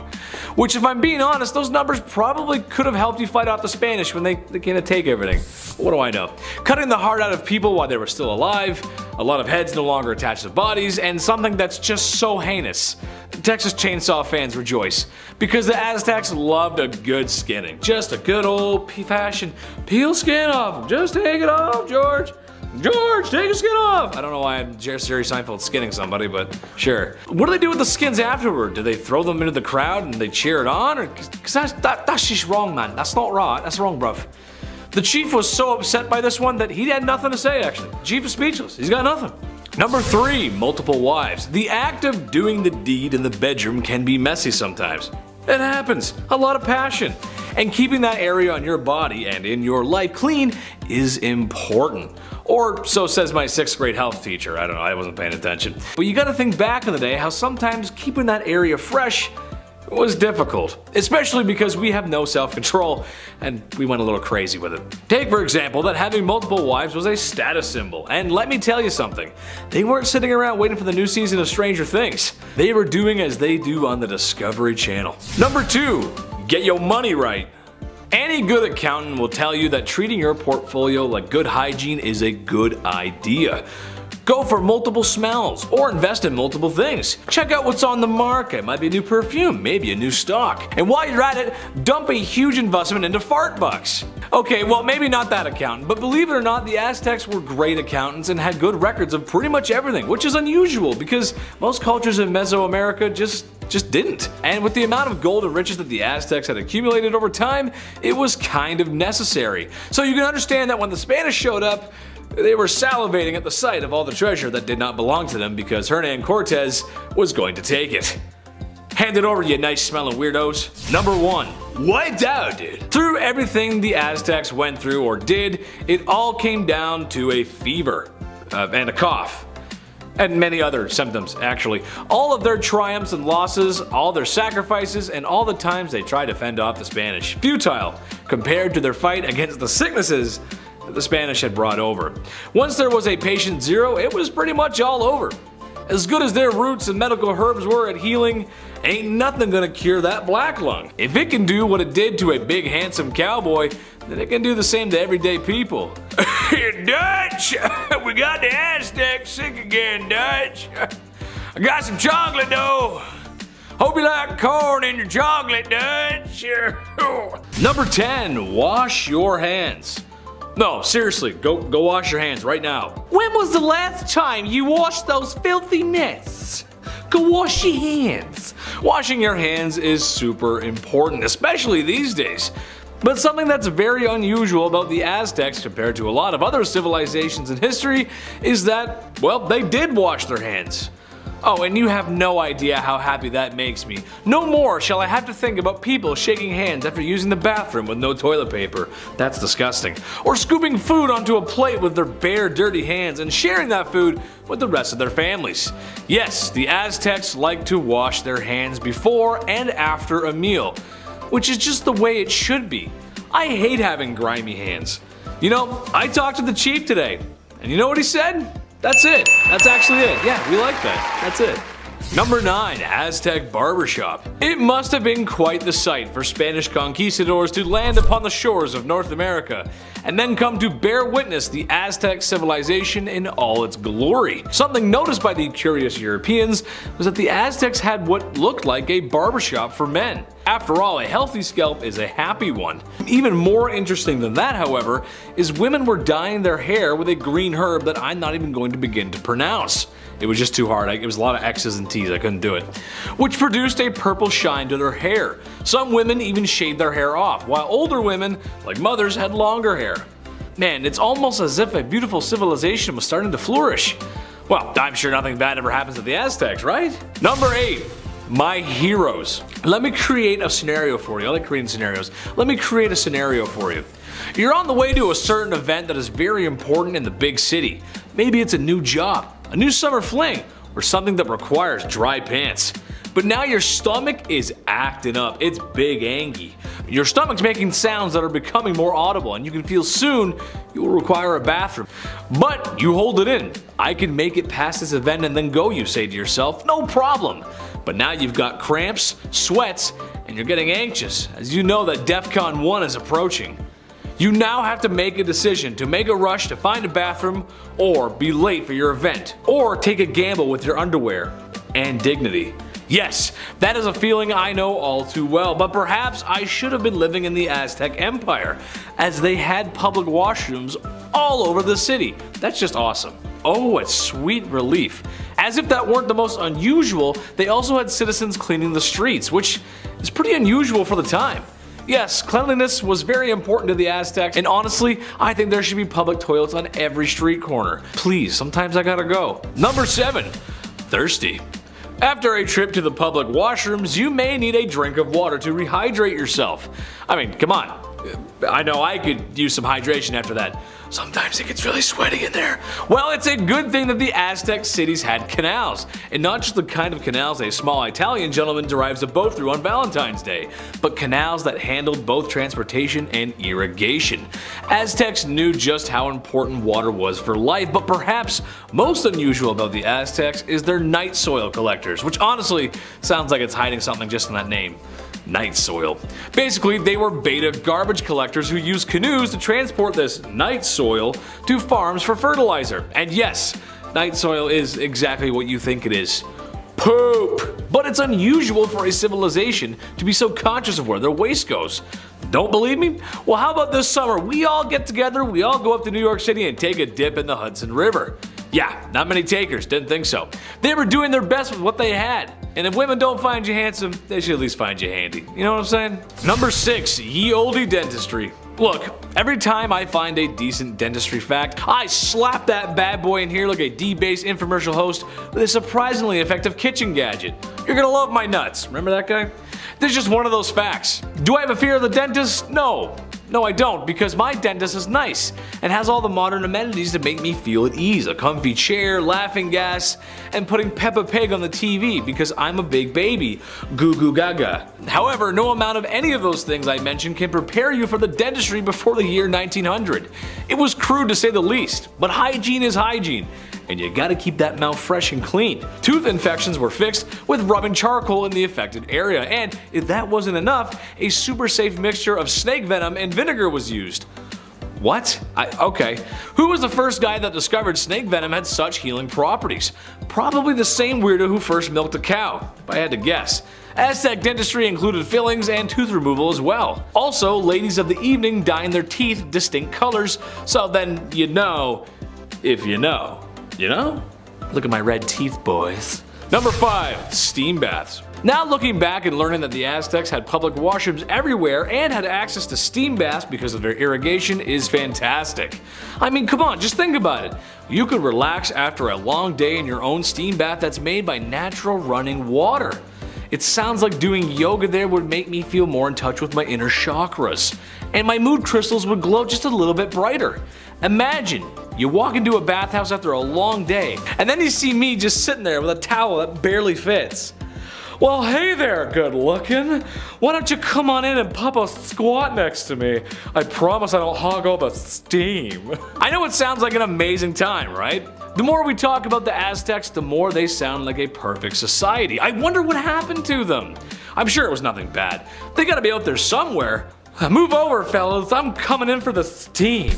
The steam was thought to have healing properties and was connected to their spirituality. Women even gave birth in the steam rooms, which feels like a really sweaty time. I don't know about that. There's a lot of sweat. Number 4, Bath and Body Works. It's clear the Aztecs were just cleaner than the other civilizations of the past, and honestly, I'm here for it. There's only so much a guy can say about people being stinky in the past. I mean, really, the smell must have been horrible, especially down in the nether regions. My lady, I would like to have a child with you, but the fragrance that is coming from both of our undercarriages makes me want to get into my carriage and drive it into the nearest body of water. Yes. Aztecs were making soap like it was their day job, using various herbs and plants to create much nicer smells and perfumes. However, during the rainy months, Aztecs wouldn't wash or wash their clothes in penance. But I guess 1 month isn't so bad. Strangely enough, women wouldn't wash their faces when men went off to war. I'm not sure about that one, but hey, I'll take it. Gold star for staying clean, Aztecs. Gold star. Number 3, Bath and Body Works Part 2. Okay, another scenario. You're in the 6th grade. You're sitting at a desk and listening to Mrs. Smith, and she's going over what today's art assignment is. As you begin to reach for your favorite shade of red crayon, an odor hits your nose. It's unlike anything you've ever smelled before. And it's coming from your armpit. Puberty-induced body odor. Not to worry, your buddy has a can of the finest spray deodorant there is. He hands you a black can that says Axe. You are now one of them. And you start showing up to school dances with a seafoam pink button-up shirt with the collar popped, and a Justin Bieber haircut with the hat on backwards. Yeah, that's right. All while drenched in a can of Axe's finest. Shark tooth necklace shows every girl in the room that you're a tough guy. God, those guys are the worst. Okay, no, the Aztecs didn't go that far, but they were aware of the horrors of the classroom BO and recommended a special bath prepared with lovely smelling aromas, which makes sense. Good smells go in, bad smells from your bum, they go out. However, there's two ingredients that make me question things. Apparently, no odor-killing bath is complete without a fresh bone from a dog and a human. I'm just gonna leave that with you and think about how you'd feel with two bones floating in your bath. That's disgusting. Apparently they had to be fresh too, that's gross. Number 2, the Aztec Classic. I'm glad the Aztecs had better hygiene because for once I don't get super queasy talking about the things people did. However, it wouldn't be a video about Aztecs if I didn't talk about their favorite pastime. Sacrifice. And honey, if they were giving out gold medals for it, the Aztecs would be record breakers. Sure, they weren't the only civilization to sacrifice people, but they did it with such theatrics. It would make my old theater teacher very proud. But unlike most civilizations, the Aztecs did this all the time. Whenever the calendar called for one, it was time for one. And if they ran out of people, they would go grocery shopping for more. Or actually just go to war and take people, which is not good. Just know that when a chief or a religious leader cuts the heart out of a man whilst alive for the entire city to see, he most likely had a clean cloth and water to wash his hands, making modern surgeons proud everywhere. Number 1. The European Bug. It's safe to say that Aztecs, while not as clean as people today, they were striving for better hygiene, more than any other civilization at the time, really. However, no amount of hand washing, sacrificing, or putting herbs in your bath can prepare them for the Spanish. Not just the swords and the guns and invading and such, no, I mean the sickness that Europeans brought with them. It's a plot similar to War of the Worlds, except the invaders brought all the nasties with them. No matter what the Aztecs did, it wasn't going to stop the waves of lovely things the Europeans brought over. Armpits are clean, but now they got black lungs. There's too many diseases to even name, there's a lot. Kicking off the list at number 10, creme bleu. It's the 1930s, you're looking for a way to get rid of those upper lip hairs. Well, creme bleu promises to have your back. They actually promise to have your armpits as well. Yeah, armpit hair and upper lip hair. Gone. For good, you say? Wow, that sounds absolutely lovely. Just don't read the fine print, don't flip it and zoom in. Don't zoom in. This cream was applied to the upper lip, but side effects caused hair loss all over your body. And sometimes users would suffer from paralysis. It was on the market for $10, which back in the 1930s, that's a lot. Like for hair removal cream, that's a lot. Those are like Beats headphones? What is this? The Journal of the American Medical Association called this product out as viciously dangerous. Rightfully so, and those who suffered from those harsh side effects collectively sued the company into bankruptcy come 1932. The silent killer here in the cream was thallium, commonly used as rat poison. That ought to do it. Number 9, ancient birth control. Although birth control today is easier than in ancient times, it's still a chore. It's routine, it's something you have to keep track of daily, and things go wrong if you don't and lose track. There's a plethora of side effects. You have to take fake ones just so your body, your hormones are all over the place. You can get cancer from these, you can get blood clots potentially. There's very little research on long-term effects for birth control pills. And also I'm speaking not from experience. There's no birth control pill for guys. This is wildly unfair. I have the most respect. These pills mess you up. My friends will tell me their side effects and I can't believe it. You're all troopers. Ancient Egyptians, their method of ancient birth control was by mixing acacia fruit with honey and ground dates. This paste would then be used directly, and believe it or not, it was rather effective. Acacia gum ferments and then turns into lactic acid, which can prevent pregnancy. Not all of these ancient methods worked like this. There's another that's really bizarre, and I'll save that for the end. It's absolutely insane, I can't believe it. We'll ease our way there, you know, we'll start nice. Number 8, lash lure. Turning the calendars back to 1933, the year FM radios and drive-in movie theaters were introduced, and as well as the horrifying and deadly mascara, Lash Lure. This 1930s cosmetic contained a chemical, p-phenyledamine. That's how you know it's bad, when you can't even pronounce the thing. This mascara left blisters all over your face, your eyelids, the whole thing. It was really bad. There was eventually a death in 1933. One woman sadly developed an infection, a bacterial infection, and then passed away. It was so bad that later that year, her before and after photos were used in an FDA display titled The Chamber of Horrors. It was a horrible incident, but a good way to get the attention from higher ups so something like this never happens again. Lash Lure was then the first product in history that was removed from stores entirely, so it worked. We're in the middle of something kind of similar now, I think. Cigarette packages have those horrible side effects to smoking right there on the packaging. The girl with the face. Could we see the day smoking is outlawed? I don't know, I feel like we're close. It's caused quite a few more deaths than Lash Lure, that's all I'm saying. Number 7, bad toothpaste. Doramad toothpaste was advertised in the 1920s. The ad shows a blonde lady with a lovely smile. Some would even say glowing. Right below reads Doramad radioactive toothpaste. Radioactive toothpaste. That sounds bad. I've played enough Fallout to know that radioactive toothpaste probably isn't a great product, especially to put in and around your mouth. It even loudly advertises its radioactive ingredients. Can you imagine this? Increase the defense of teeth and gums. The cells are loaded with new life energy. Good gums don't bleed, they actually glow. That last one I made up, but you can't tell, right? How insane is this? This secret ingredient to shinier smiles and brighter futures was thorium. The god of thunder does not brush with thorium. He uses it to polish his hammer. Yeah, it's very toxic. Number 6, Gorad's cream. Once advertised as a magic beautifier, doesn't that sound like a neat time? Gorad's Oriental cream hit the market back in 1936. This cream was supposed to freshen up your skin, make you look lighter, younger, whatever Paul Rudd's doing, whatever his secret is, we're still trying to figure that one out. That sort of thing. But instead, this skin cream had one user ending up in a book that's very Chamber of Horrors style. This magic ingredient that was meant to magically make you beautiful had some magic mercury in it. Not something you want on your face, yeah, at all. The results were haunting. This woman had soon developed black gums, her teeth loosened, and dark rings appeared around her eyes and even her neck. Mercury poisoning is not fun. Number 5, moss. We're halfway through and I'll say it again. I'll remind you all again, I have the utmost respect for you ladies. As a guy doing this list and like writing this list, I mean the things you had to craft back then and then, you know, put, oh my lord. For example, going back to the 10th century, this was a time long before Tampax was ever even a thing. Women were forced to get creative when it came to personal hygiene. They had to just figure it out themselves and literally collect grass or moss, sheepskin lined with cotton. It was mostly moss all the time. You all are absolute troopers. If it wasn't moss, other solutions were small pieces of wood with lint wrapped around it. Number 4, Q-tips. If you haven't heard, Q-tips are not for your ears. Yeah, I thought this was a rumor. Turns out we're all lawbreakers. I use 2 at the same time if I'm in a rush. No, flip them. I'm a vigilante when it comes to Q-tips. Q-tips were invented in 1923 by Leo Gertzensang, right after his wife stuck cotton balls to the end of a toothpick. Kinda sounds like his wife invented Q-tips, but okay, we'll roll with it. From 1923 to 1926, they were named Baby Gays, and then Q-tip Baby Gays, and then finally just Q-tips. It's like a Sweet Baby Ray's, that barbecue sauce. Oh, so good. If they just called it Sweet Ray's, maybe they get rid of the baby, I don't know. You have to try and work it out. I don't know what the bit is, but I'm like, hey, that's a great sauce, and I just thought of that sauce. Baby Ray's, Baby Gays.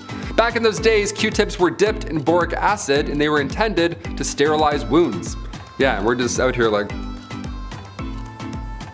my eyes roll back every time. I get way too deep. I get too deep where I'm like, oh, it's gone. Huh, there it is, magic, I'm a magician. After this, there were even Q soaps, Q oils, Q creams. It's like Apple, like iPad, iPhone, the other i stuff. So what's this rumor that they're not supposed to be in your ears? What's that about? Well, in 2008, Dennis Fitzgerald brought forward concerns about Q-tips and how they're really pushing earwax into your ear canal, leading to possible infections more than anything. When Cheeseboro Ponds bought the company back in 1962, they added a warning on the box. A warning that we and I gladly still ignore. Just talking about this, I'm like, oh, I'm gonna go clean my stuff out. I have Q-tips in my bag, literally, I'm always prepared. Always strapped. Number 3, hair removal trick. In the late 19th century, something called thallium actate started to sweep the nation. It was a hair removal method which even today is the talk of the town. Laser off that peach fuzz for good. Zero. Gone. Thallium was used back in the day, but originally thallium was prescribed for those who suffered with ringworm. But even so, thallium didn't do anything per se about the ringworm, it just caused the patient's hair to fall off. So the ringworm was then easier to find. I'd prefer a haircut if you ask me, but sure, thallium does the trick as well. Eventually, thallium was sold as a cream, a toxic cream. It should never touch your skin at all, and it's a face cream. Are you kidding? This thing was once rat poison as well, and now we're rubbing it around like it's Bath & Body Works Noel cream. It's my favorite cream, the green one. Oh, God, gone in 2 days. This was outlawed, thankfully, in the 30s, but it had to get bad pretty first. Number 2, Aqua Tofana. Going back to the 1600s for this one. Also, if you're a murderino, you'll enjoy this bit of dark history. Aqua Tofana was a cosmetic that was sold to women in the early 1630s. It was a cosmetic that doubled as a poison. Yeah, sneaky, right? Some Assassin's Creed going on here. The origins of this deadly cosmetic that was sold and responsible for around like 600 deaths is pretty wild. So back in 1632, two women, Francesca Lasarda and Teofana D'Amato, they both created this poison. They worked together and created it so that when their husbands kissed them on the cheek, they would then be poisoned. But eventually Teofana was caught and executed for her crimes, but her recipe carried on through her daughter, Julia Tofana. She took this deadly recipe to Rome and then kept manufacturing it. Inside this cursed cosmetic was arsenic, lead, and belladonna. Colorless, tasteless, and one of the deadliest. And finally coming in at number 1, more ancient birth control. Okay, we kicked this list off catching up with ancient Egyptians and the aid of acacia trees and all that jazz. So I figured we'd end on a ridiculous birth control method from the ancient Roman days. Cyrannus, who was known as a Greek gynecologist back then, his idea for Planned Parenthood was not a good one. It was not a good idea. He wrote that after you know, bump uglies, in order to prevent pregnancy, the woman must squat and sneeze. First of all, no, not a chance, no, no, and also, if you're thinking about it, no. Secondly, who can sneeze on demand? I certainly can't. I had a really nice time tonight, cheers. That's not possible, no. Many methods from the past are questionable. In ancient China, it was commonly told that drinking hot mercury could prevent pregnancy. Yeah, leave mercury away from your body, that will literally kill you. Ancient Greeks would drink blacksmith water because they too thought the exposure to lead could prevent getting pregnant. This idea came back around World War I as well. Women were working in factories and actually trying to get exposed to lead. That was the whole idea. Bad. These are pretty dark, so I'll leave you on this one. In the Dark Ages, European women wore amulets made of weasel testicles to magically ward off pregnancies. Poor weasels. Black magic is the worst, isn't it? Number 10, golden hair. Hair is important. Imagine how different George Clooney would look if he was balding. Ooh. You gotta take care of your hair. There's nothing like treating your scalp to a nice scented and moisturizing shampoo. The Incas thought this too, and reached for the next best thing. Fermented pea. Oh yes, that's right. Basically, you take a pot, you put some wee in it, and let it sit for a week. Why not? Want to stay smelling fresh, of course. I'm not sure if this would make your hair silky smooth, as I'm not frankly in the market to try this. And this one, I can firmly say that if you try this one at home, stop it. Get some help. Don't do that. We belongs in the toilet, not on top of your head. Stop. Number 9, what a crock. As if urine in the hair wasn't enough, this beauty trend comes at you from the Romans and the Greeks. The Romans and the Greeks were the peak of ancient civilizations, built beautiful monuments, and were honestly just so smart, so smart. So smart that when they saw crocodile dung, they knew right away it had some beauty properties that they just couldn't pass up. They would bathe in crocodile dung. That's right, bathe in crocodile dung. Known for its restorative and anti-aging properties, I'm just not sure how this works really. Did they like heat it up or something, or did this like slip into a tub with a pile of like lukewarm unlawfulness? And how do they really know it had de-aging properties? I'm starting to think this knowledge might be related to the whole urine shampoo thing. This is also gonna be a hard pass for me. No thanks, I'm good. No poo in the hair. Number 8. Beauty is pain. Ladies, we all know sometimes beauty is pain. It can be a lot, or even too much sometimes. But how far are you willing to go for a little extra beauty? In ye olde times, pale skin was considered to be beautiful, but not always the easiest to obtain. Makeup is expensive and was made of lead and other lovely materials. With all that makeup being caked on, that had to feel lovely on your face. So what's the next best thing? Bloodletting, yes, that's right. In order to have that healthy twilight pale look, women found themselves relieving themselves of their blood. Bloodletting was used for other medical reasons at the time as well, but why not get two birds stoned at once? Stay healthy and achieve that beautiful complexion. I unfortunately pass out at the sight of someone else's blood, so the loss of my own just to be pale would not bode well for me. I will have to hard pass on this trend as well. Plus, look at these rosy cheeks. I don't want to lose that. I think it makes me look cute. Number 7, mice flavored toothpaste. It's ancient Egypt. Life is great. You got the pyramids, you got the Nile River, and you got some guy who claims to be a doctor and he's pulling out the brains of your last king through his nose so he can be mummified for the afterlife. That's just awesome. Just another day under Ra's warm sand. Egyptians just knew how to live, and they knew dental hygiene was important. So they came up with toothpaste. Sore tooth? Try this toothpaste. What was this toothpaste made of, you ask? Well, it was made of crushed mice, of course.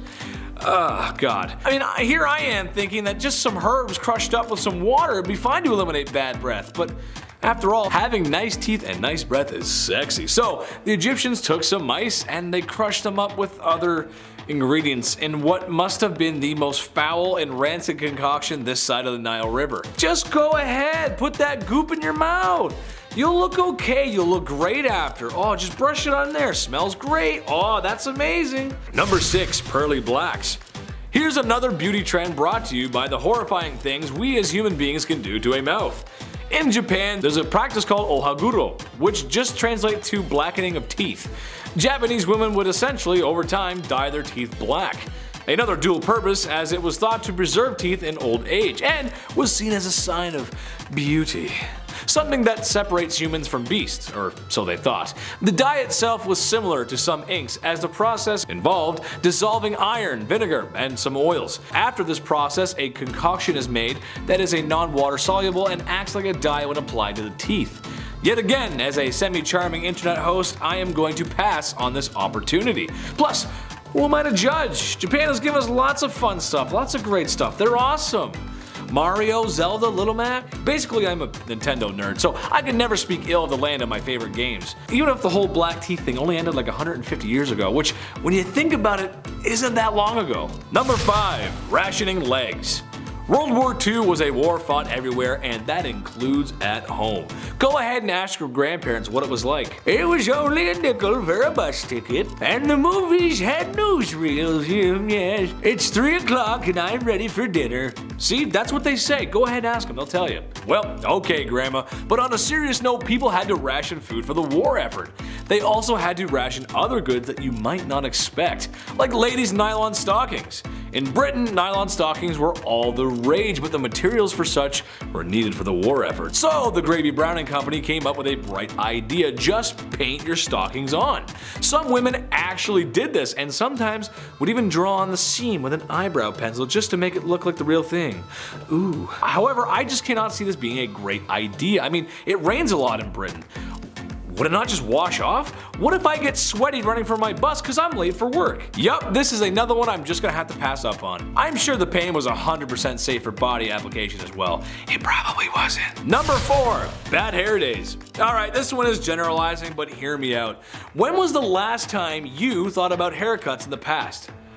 Yeah, see, you don't. That's because they belong in the past. I'm talking about popular hairstyles from the 1950s to 2000s, because honestly, there was a lot of them. And honestly, what were we thinking? We are a species that has left our own planet through science and technology.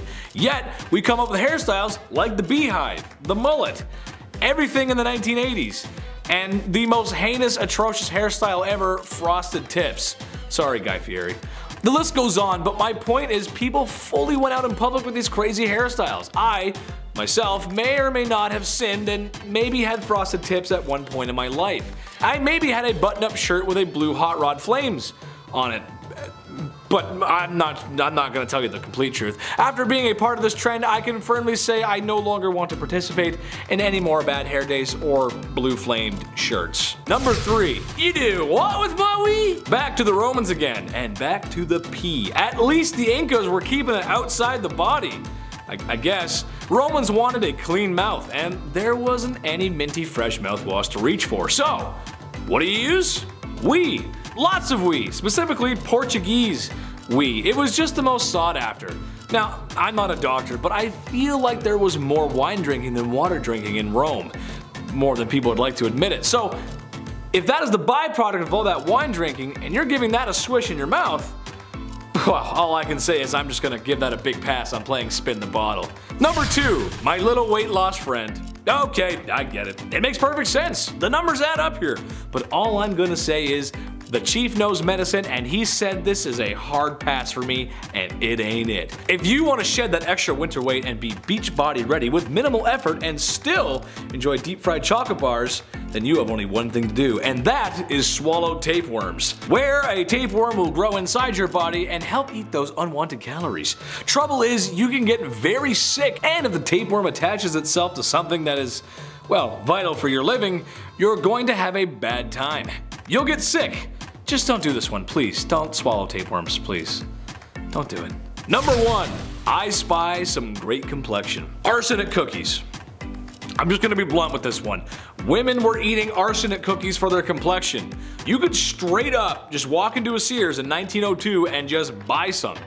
It says it's safe on the box. For people who aren't familiar with arsenic, it's poison. Spies often carry one in pill form to unalive themselves in case of capture. At this time in history, it was no secret what arsenic was. This is just kind of weird, like putting ketchup on your eggs. Kind of weird. That's just a joke. We're having a debate here in the office and I'm just curious to see who does that. But back to the poison. It was not safe, and over time, with lots of exposure, you can get very sick. It's arsenic, it's poison. Don't do that one either. Why? That's just wrong. Oh man.